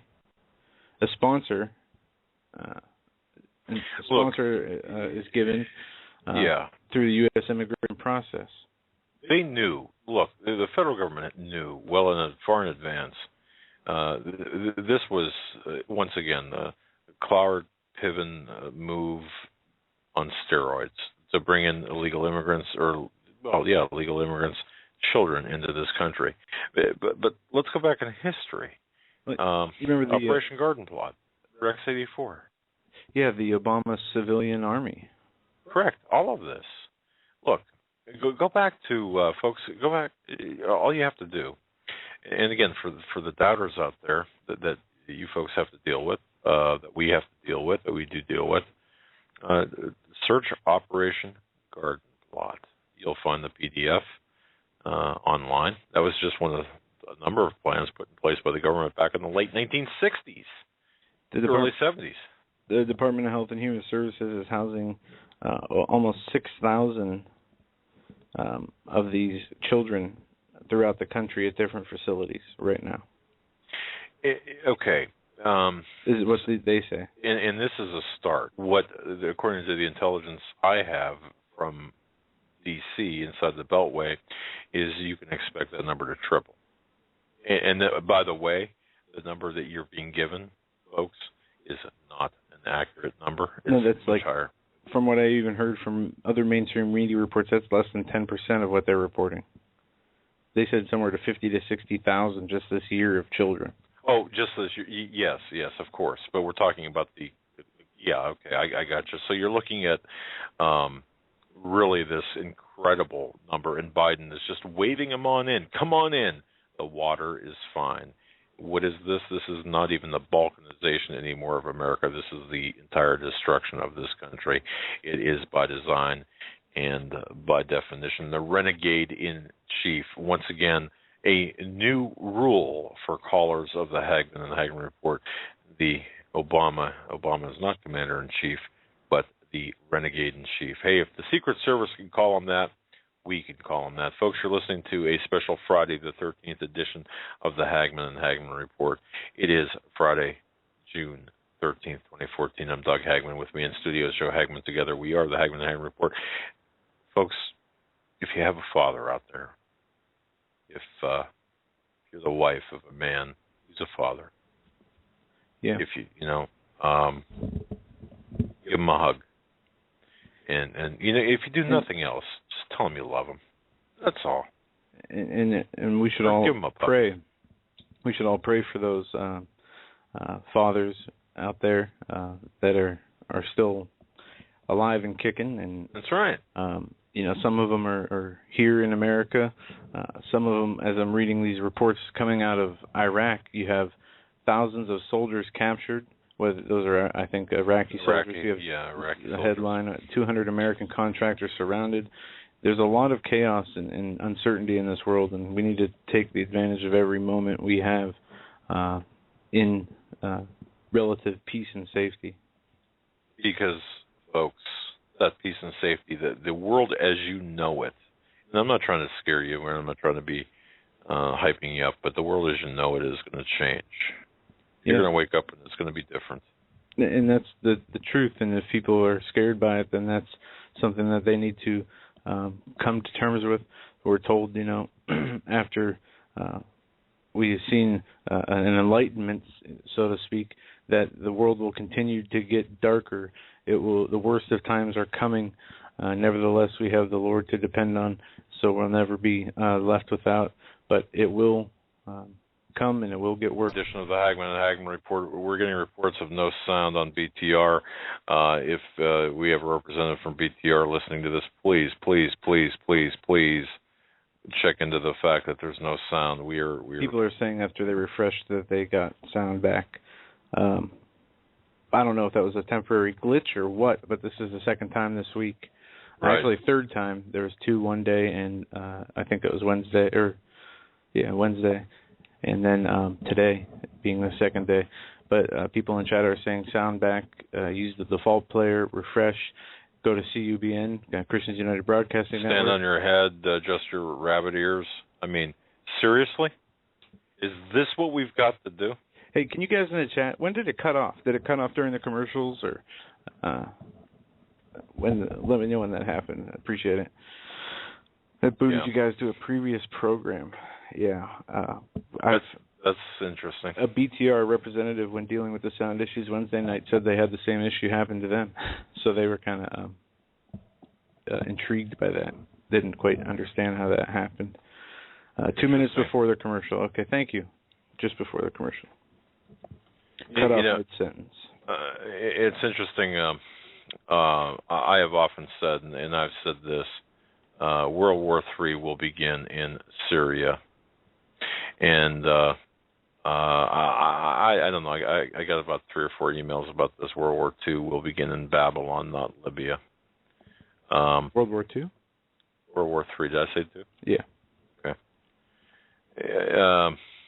On the August 2nd, 2011 edition of the Glenn Beck radio program, he began some sort of postulation that World War III would begin in Libya. We can agree that it began in the Middle already East. Begun. Yes. Well, I think where it all started.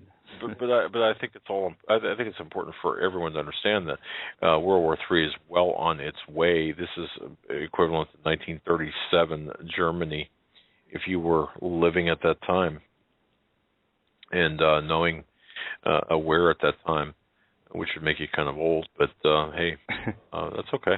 Yeah, I think I mentioned that for people who didn't understand how the cash paper money backed by nothing.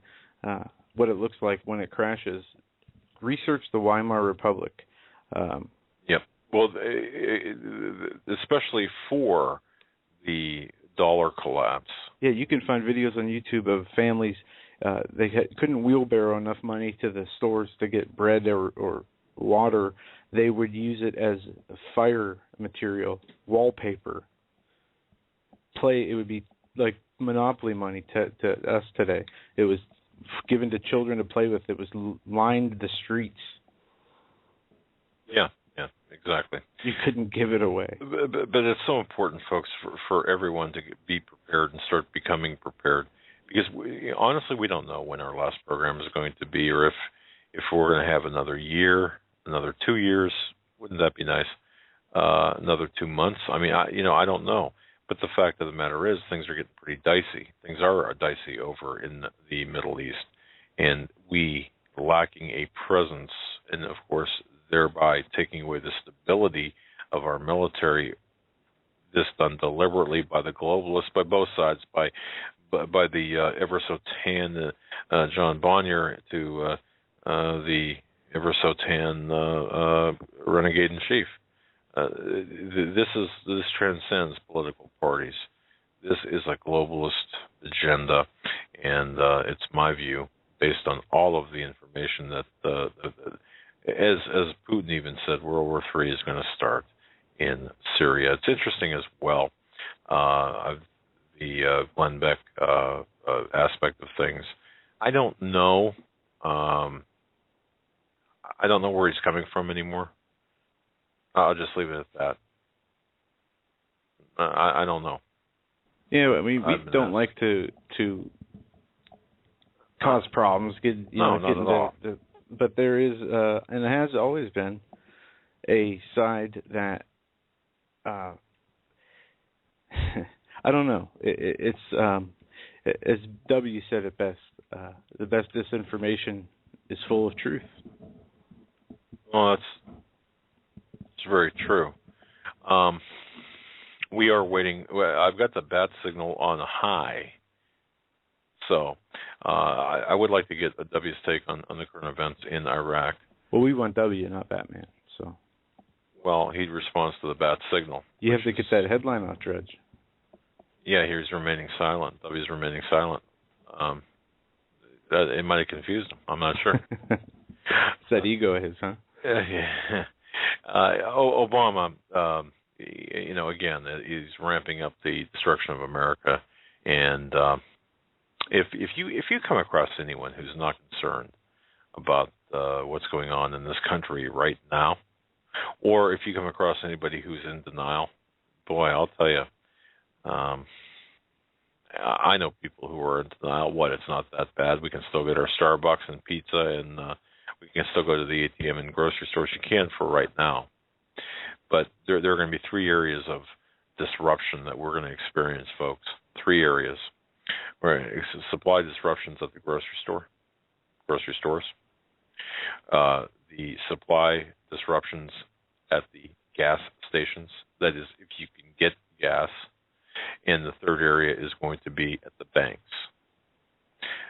Mark those down.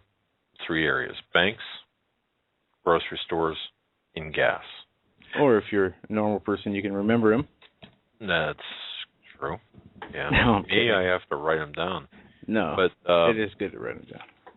But I'm telling you, this is, and I would say within the next 18 months. I don't want to set dates, but just by the rapidity of or how rapid things are progressing, I would say that this is what we're looking at. Look, the headlines are coming so fast. Whatever happened to the veterans, the VA scandal, the VA crime, the hundreds, if not thousands, of men and women veterans who died waiting for treatment, kept on waiting lists. They waited an average of 115 days for initial primary care.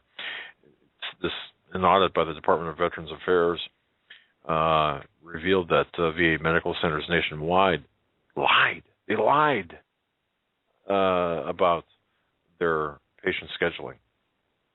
And this involved over 50,000 former military personnel. Another 64,000+ weren't even on their electronic waiting list. You've got over 113,000 veterans that we just tossed to the curb. And this renegade in chief deliberately covered up this crime. He had this renegade in chief had conspicuously promised to clean up the VA back 5 years ago? That never happened. He realized that the VA could be seen as a microcosm of the Affordable Care Act is Obamacare, and expose, let's just use the VA as the beta test for what's taking place. This is how we treat our veterans. When we're not mistreating them on the VA line, we're throwing them into the lists of domestic extremists. Of course, that is if they come back in whole. This is incredible, and we're allowing Iraq, the ISIS group, capturing, taking over every major city, including now, I do suspect within the next 72 hours, 3 days, considering the blood sacrifice, blood sacrifice of Rockefeller. Not a nice guy by any stretch of the imagination, but having said that, Richard Rockefeller, Dr. Richard Rockefeller, he taught medicine in Portland, Maine from 82 until 2000, dead from a plane crash. There's always a blood sacrifice. Always a blood sacrifice. Folks, what we're seeing is absolutely incredible. And we're seeing headlines being pushed off the front page with such acceleration. We've never saw this before. We're getting close to, I think, that and Steve Quayle talks about this too, that the realization that there's lawlessness. Oh, how fitting, renegade lawlessness. That there's lawlessness in this regime. I won't even call it an administration. They're guilty of murder, not merely incompetence, not merely, no, they're guilty of murder. And you know what? For not speaking out against this, George W. Bush, you might as well be called an accomplice. You might as well be called complicit. You might as well be. I mean, you are. Thank you. I mean, you led this up. You led us to this. George H.W. Bush. You see, it's all the skull and bones. It's all the secret societies. That's what this is. It's all the royalty, the inner circle, as I said. Oh man, this is just incredible. Beyond that, it's the devil's plan. The devil's plan is well methodically thought out, slow, subtle, deceitful plan since the Garden of Eden. That's right. And we do have an attack. I mean, all of this is to everything that we're seeing happen right now is happening. We'll just go back to Iraq for a second. We're seeing Plan B here. Originally, they wanted to put an air cap over NATO. They wanted to go in through the west, not the southeast. They wanted to do the air cap, blame the chemical weapons attack on Assad. But what happened was what? They couldn't.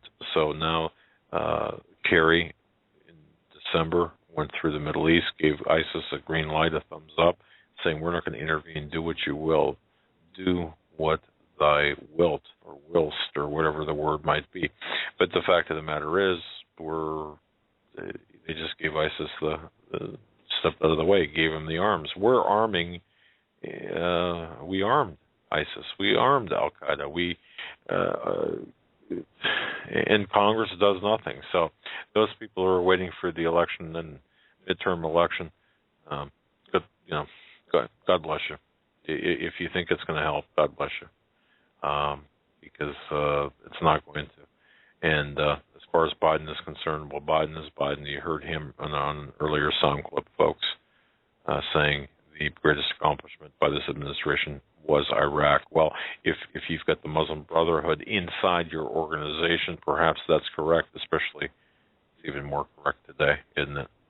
Because of the Islamic Caliphate that's being structured over there in that region. So anyway, so we're waiting for our intelligence insider to call in, folks. Let's take some call in, guys. And, you give us a call 661-244-9839. It's a Friday. It's the 13th. It's the 2 days before the Hallmark holiday of Father's Day. But if you do have a father that's still alive, give him a hug, cherish him.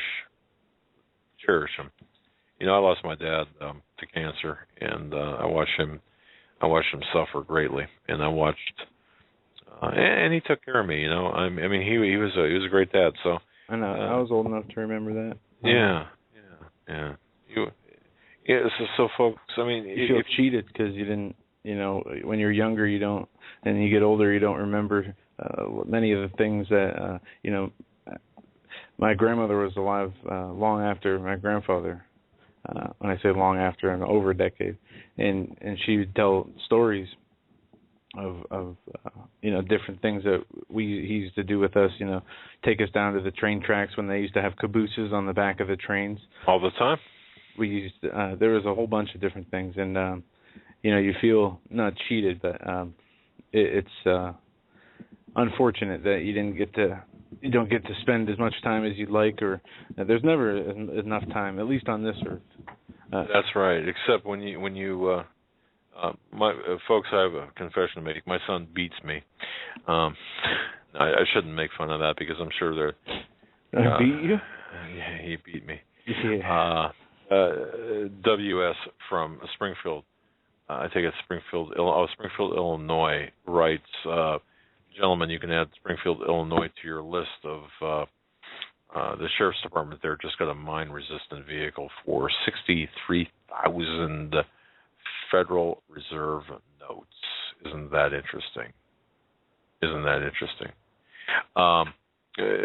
Jeff B. writes this via email. Hello, Doug. Just wanted to get your thoughts on the possibility of an AI supercomputer network as the hive mind of an android vessel.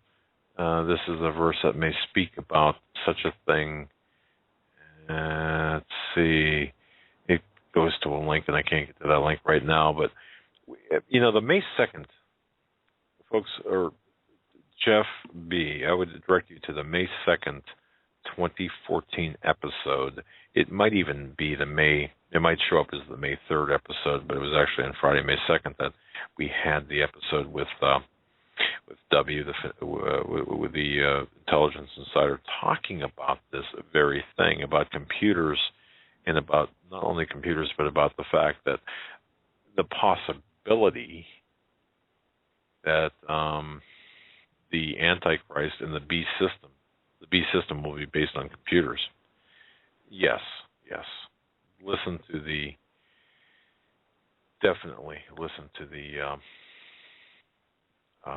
May 2nd program. We do have callers. Oh, good. Okay. No W. Well, okay. Hey, W. You can time out. Still. Okay.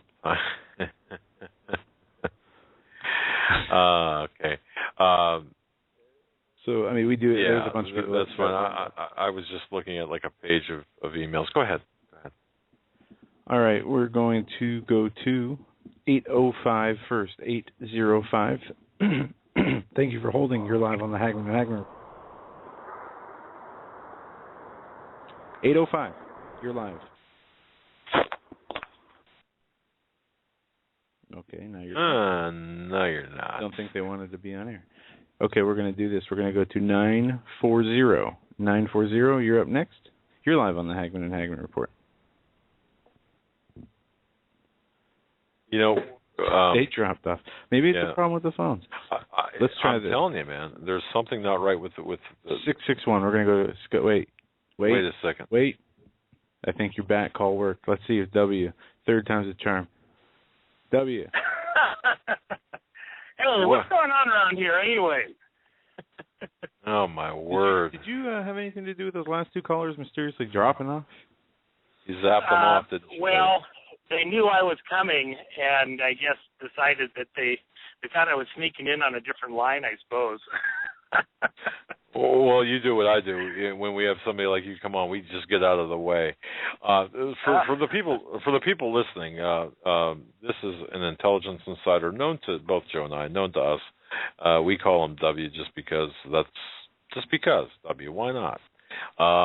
But he is well connected in the intelligence world, and he's calling in because Well, it's Friday the 13th. Richard Rockefeller is dead from a plane crash. Iraq is going down. Baghdad's about ready to go. The dollar is about ready to go. Obama is playing putt-putt. Michelle is having some sort of Tupperware party in the green room over there in the White House, and we got nothing better to talk about. So, W, what's up? I was wondering if you had any of those candy bars left, or if your daughter has typed all of them. I looked on the computer, and she's the one that's grabbing the box. Thank you for that, and I have no doubt that you've got the capability to tap. Yeah, we had the drone over the house too, and there's no doubt it's her. You know, ask her to smile, that guilty smile, and think she can pull something off without us getting it. You know what? And I'm serious, folks. It's got to be. She's doing it like before she goes to work at 7 in the morning, and that's what's got to be happening. So anyway, but so what's on your radar? Well, you know, I will say this. Next Wednesday, V and I are going to be on doing the show with you, and some of your listeners probably heard the show that I did on John B. Wells' program a couple of weeks back related to what's going on in the metals silver market, and the fact that there was a very interesting thing that happened because, of course, I dealt in the financial areas over the years on some very sensitive stuff. And one of the things that was necessary was because of certain things we were doing, we had to be very informed and careful not to interfere with certain other trades that were occurring between very insider groups. And so there were certain codes that we would be looking for that would also we had to be hands off of a particular trade that they were not doing something.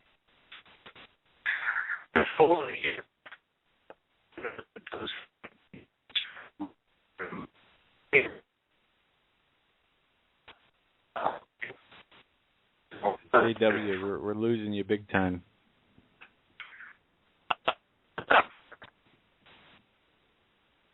Here. Still cutting out. Yeah, you're still cutting out. You're going to have to tighten the aluminum foil up there a little bit. And leave the hole in the ground, climb up to the surface where daylight is, and talk from there.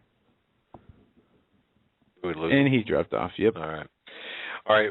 And folks, what he was talking about, and I think this is very important, he was on John B. Wells, or he was guested with John B. Wells, and he's talking about silver.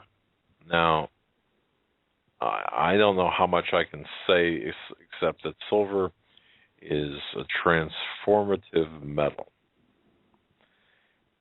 And there's things that happen in terms of... Yeah, look at the market and look at the history, recent volatility. Yeah.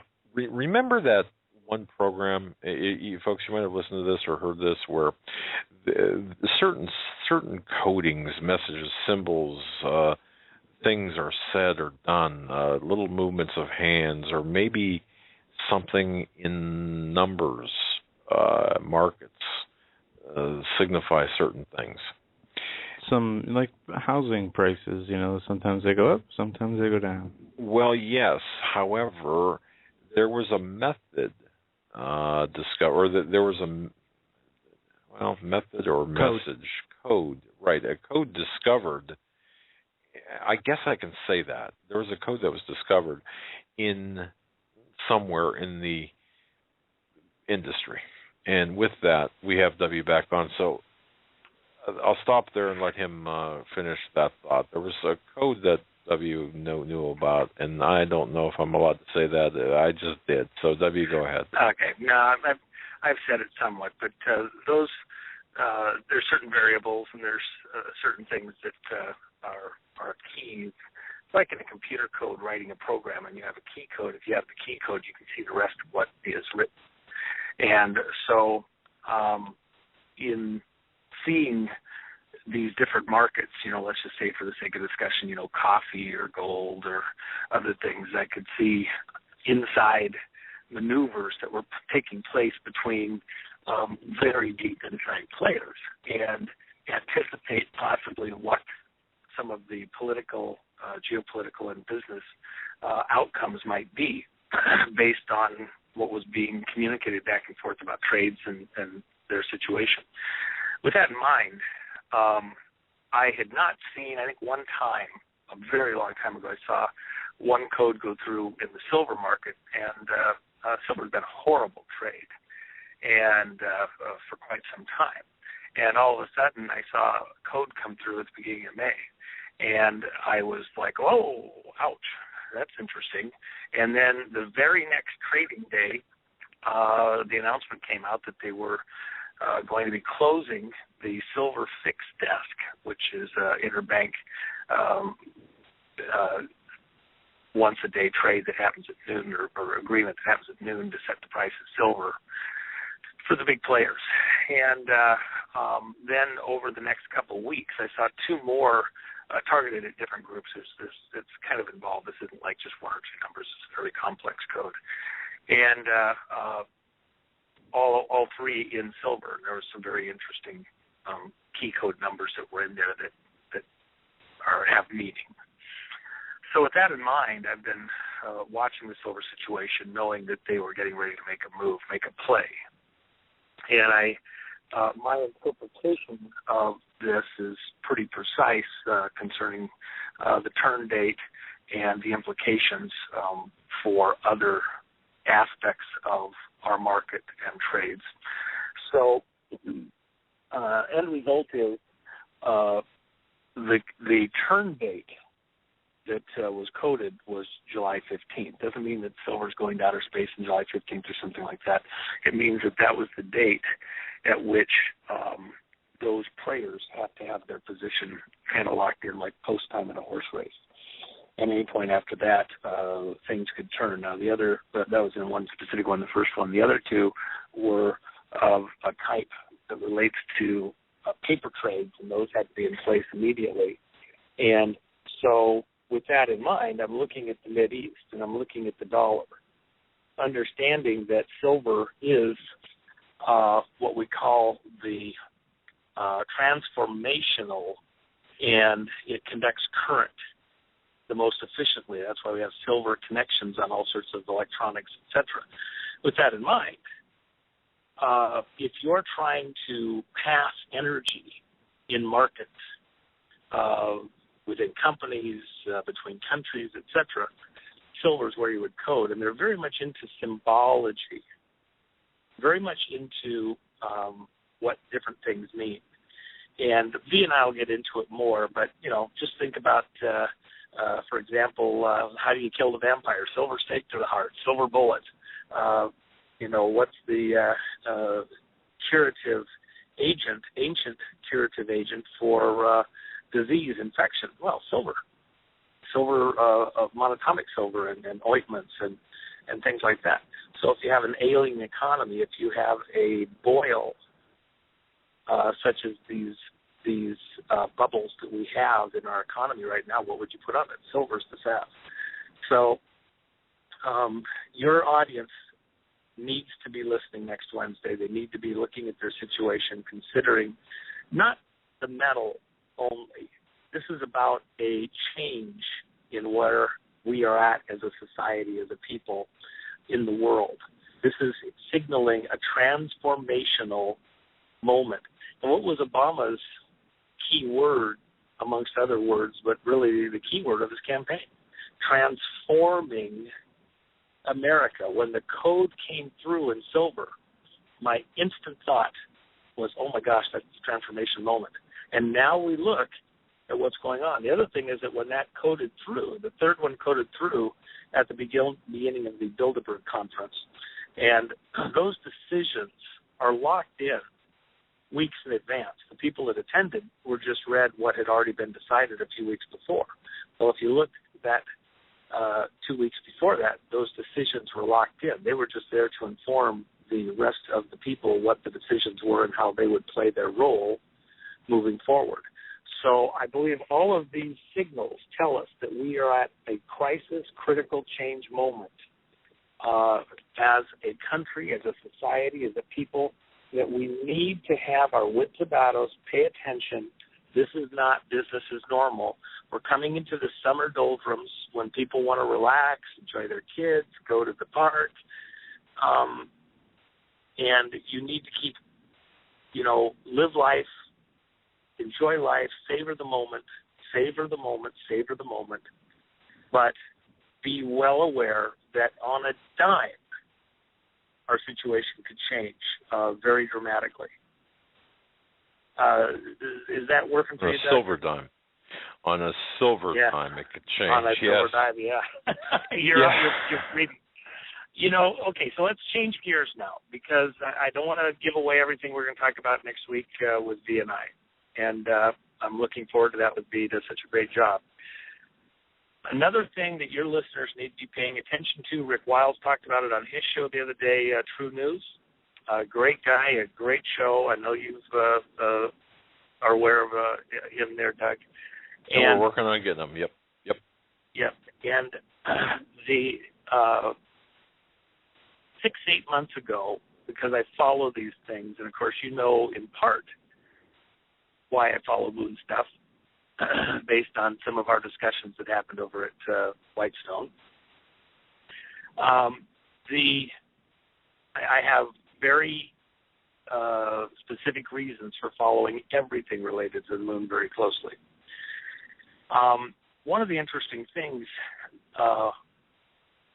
about the blood moons, of course, we talked about the silvery moon, etc., and the blood moon. They actually sort of go together for various reasons.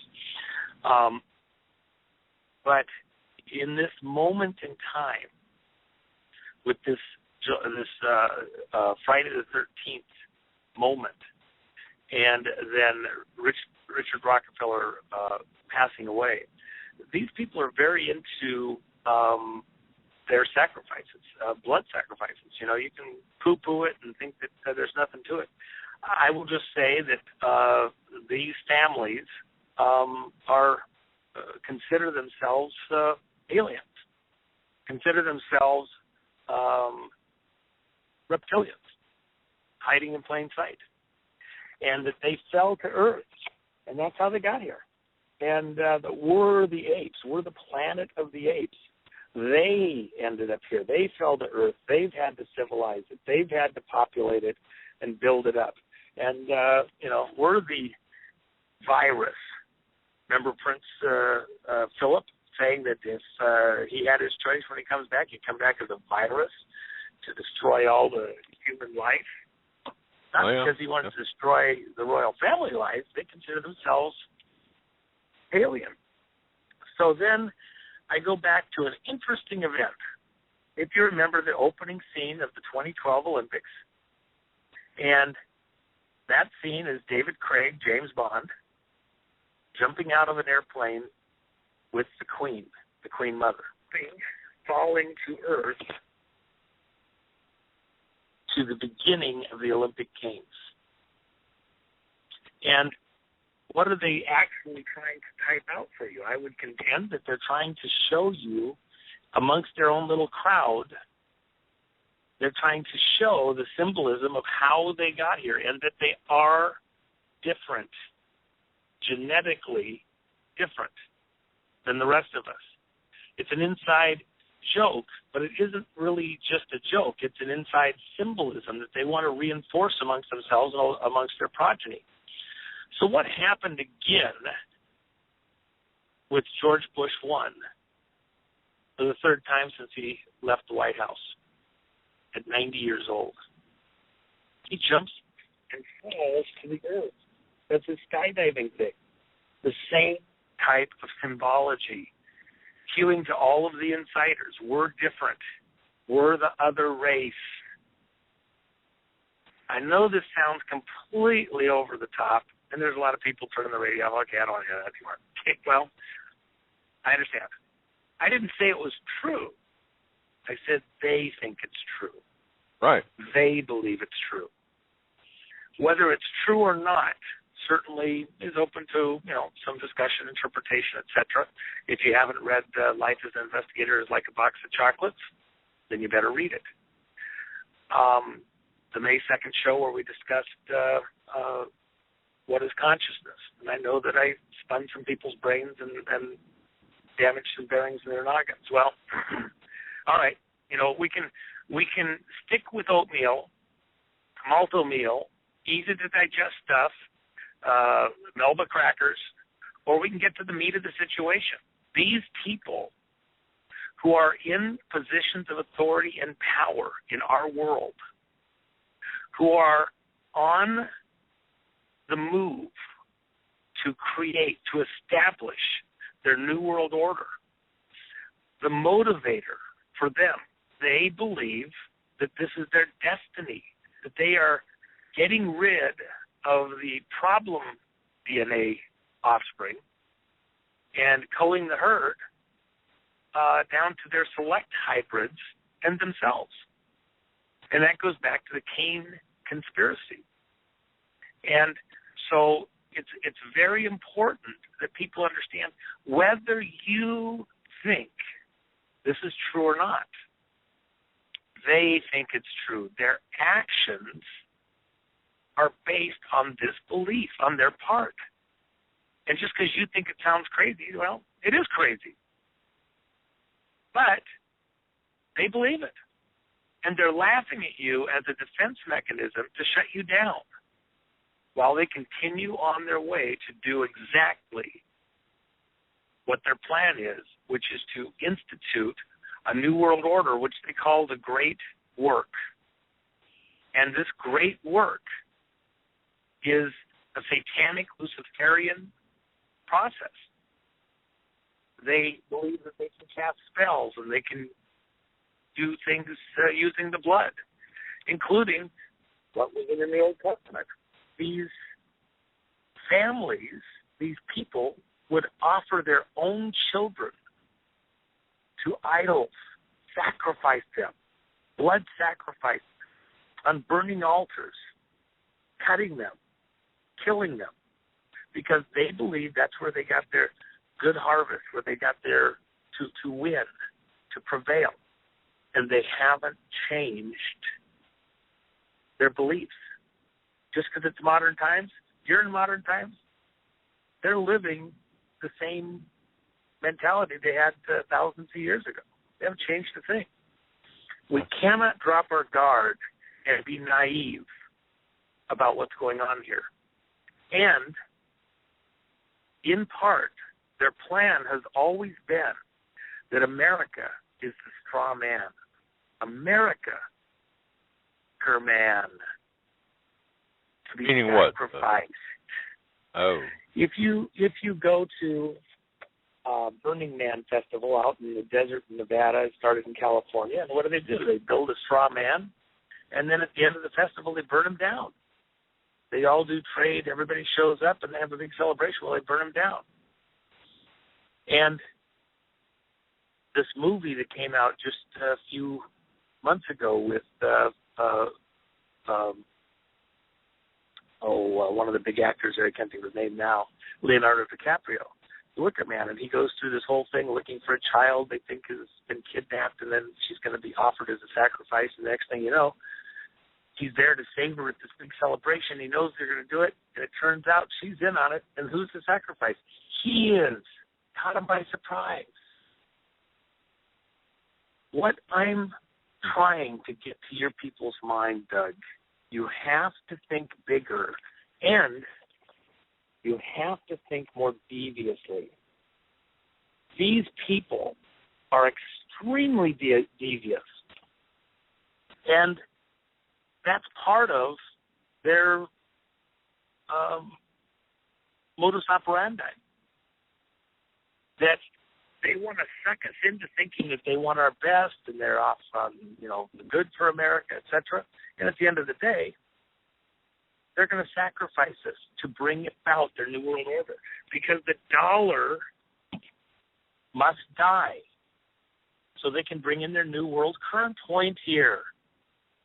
The dollar must die. And Plan A with Syria was to get us in there full steam and cause the collapse that was going to lead to a general military mayhem, crisis in Syria and in the Mideast in a broader sense erupt farther and wider, and ultimately take out the petrodollar. Now, we were able to stop that. We were able to hold back the tide, to buy time. But ISIS, this coded name from these insider families, and they use that name because they believe they get power from the name, just like we believe we'll get power from the name of Jesus. They believe they get power by instituting, proclaiming, putting up their God, and everybody saying the name and looking at it and hearing it and functioning under it. So they're functioning under the banner of ISIS. They believe they win because of that, in part. And Plan B is still to go in and cause this major conflagration in Syria that spreads throughout the rest of the Mideast. There's two directions it comes from. There's a pan-Arab state, which was the dream of the North Africans up into the southern portion of the Mideast, Egypt, and Saudi Arabia. And then there's the Ottoman Empire side coming down from Turkey. And both sides have been told their own lies to get them to get into this fight, reinstituting their states.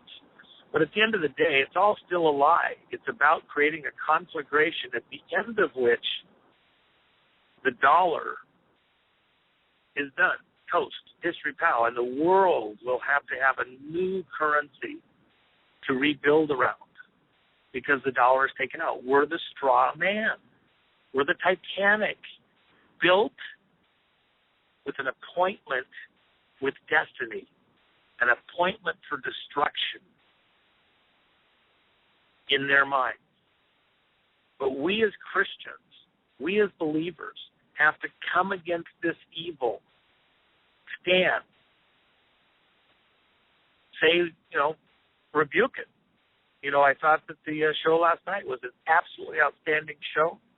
And while we're doing this at a personal level, at some point in here, once we've dealt with our own stuff individually and personally, because it is personal, it'll be our job as believers to stand in the gap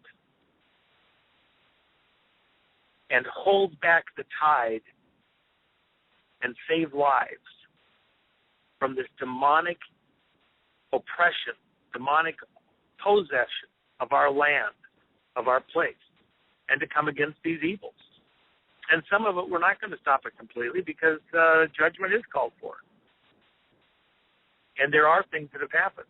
But we can modify it. We can have an impact.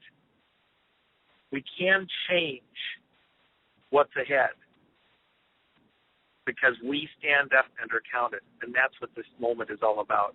And we cannot ignore the magnitude of the moment with what's happening in Syria. Just because the mainstream news isn't covering it completely or they have a certain bent on it, this is the fall of Saigon. And millions of people will die as a result of what is happening there in Syria right now. Not tens of thousands, millions. Do you mean Iraq or Syria? Do you mean Iraq? Syria. Iraq is also going to have problems, but Syria, the Christians in northern Syria and in Kurdistan province there in Iraq, this is far, far, far from over. And the one thing I also wanted to mention is you have to look at this situation and realize a lot of people are asking, how could Iraq fall so quickly? Because they were betrayed. Betrayed from the outside and betrayed from the inside. And those betrayers, those traitors, have been planted in our midst also. And they're laughing about it. You see the imprint, even with the name, just like ISIS is an important name. Those names have meaning. They have meaning at lots of different levels. And one of the things I would encourage your listeners to do will really spin their brains, I think, unfortunately, and you'll probably want to maybe even link up to it, Doug, on the site so that they don't have to search too far. There's a number of people talking about it. It's quite old information, but it's still relevant. In the Bible, the number of Obama, because each letter has a value when they do the Bible code, the number of Obama is 501. And you need to look and see what that number also has as other 501 numbers and join them together, the 4 or 5 locations, and see what it tells you about Obama at this moment in time. I will do that. When I mentioned this to you, did it spin you, Doug? Did it send you over the top? You know what? I had to read and reread what you sent me, the links, and I'll put these up, if not, well, hopefully after the show. Yeah, it's bizarre. You know, the numerical value of Barack Hussein Obama being 501, what it links to, the different, well, the pyramid had me really messed up for a while. You know, I don't know. I don't know if you, you know, I don't know how much, you know, you want to talk about that. But I mean, what are we looking at here? This is important. Let me just say this too, because I can hear some of the listeners thinking we're going off in astrology, numerology, we're off on some tangent that God isn't going to bless. No. Every letter in the original Hebrew, and also in the Greek, and also there's an English version called Gematria, has certain values. And one of the interesting things about the Bible code, for example, different numbers have different meaning. For us, as Christians, and from the Bible code side, 5 is the number of grace. For these Satanists, 5 is the number of defense. Different numbers, and of course, what's 5-sided here in the world? The Pentagon. And for anybody that thinks that this isn't relevant, go look at the overlay of Washington, D.C., and of London, and of Baghdad. Those are all Masonic layouts. Every building a precise distance from another one. The size of each building, a precise height. Washington Monument, 555 feet. All of that has encoded meaning that they believe gives them power. That when they put these imprints on these symbols around them, release, open up doorways, pathways for these dark energies to assist them. What was one of the things that the pastor shared with us last night? That when these symbols are on our body with tattoos, when they're on our clothing, our shoes, these become pathways for demonic oppression, pathways for demonic interference. And we wear them, you know, not even realizing what they mean. And what do you have in your pocket right now? Virtually every one of your listeners has a satanic, Masonic talisman in their pockets. Maybe dozens, hundreds, thousands. What are they? These talismans of evil. All the evil symbology hidden on your dollar bills. Not to give you power, to give them power over you. When you use their satanic symbols, their Luciferian symbols in your transactions, in your function, in your daily life, in their mind, you're doing their magic. You become an idiot, a fool, to do their will, their work, the great work. When you're spending their money, Give unto Caesar that which is Caesar, with his image on it. What are you doing? You're bringing about their kingdom, their will. At the end of the day, this New World Order will be known and will have power because it will own the trade, own the very life energy that you exert every day to function, because you will trade your energy for dots and tittles on a computer screen to have access to food, access to clothing, access to transportation, fuel, everything. That's the whole point here.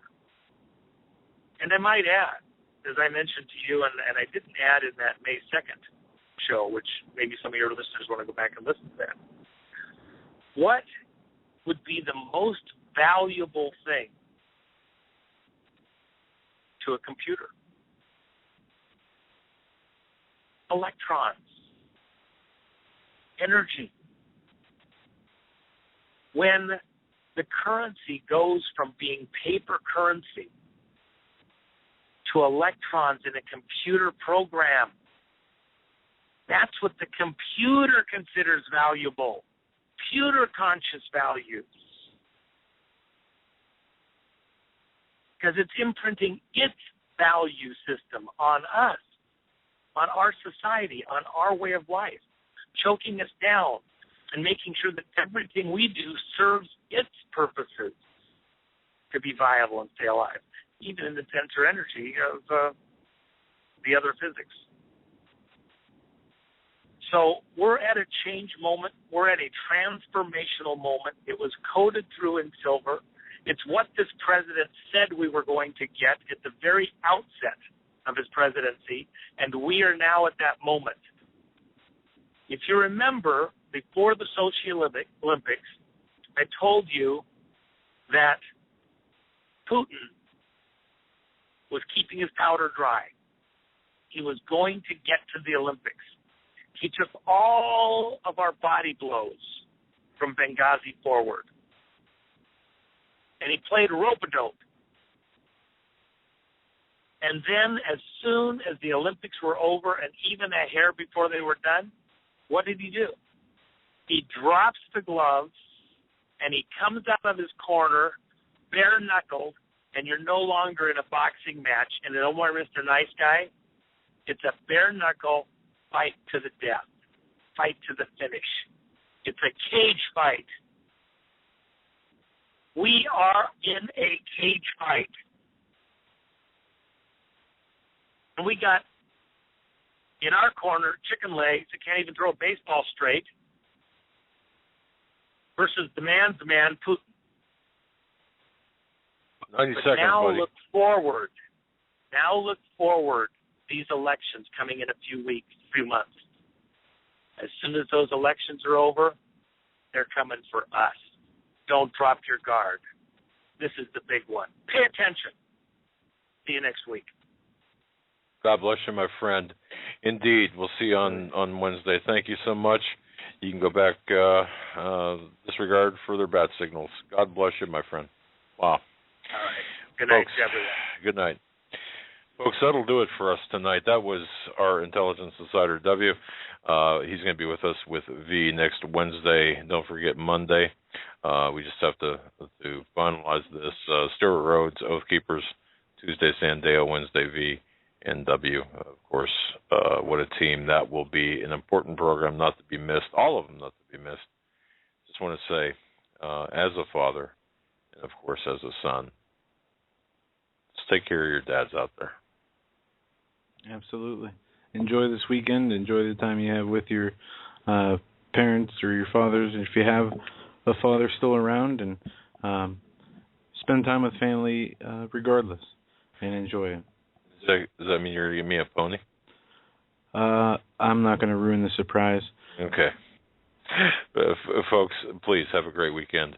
Say a prayer for Sue in Buffalo, our good friend, fighting a courageous battle with an unusual disease. And until next week, God bless.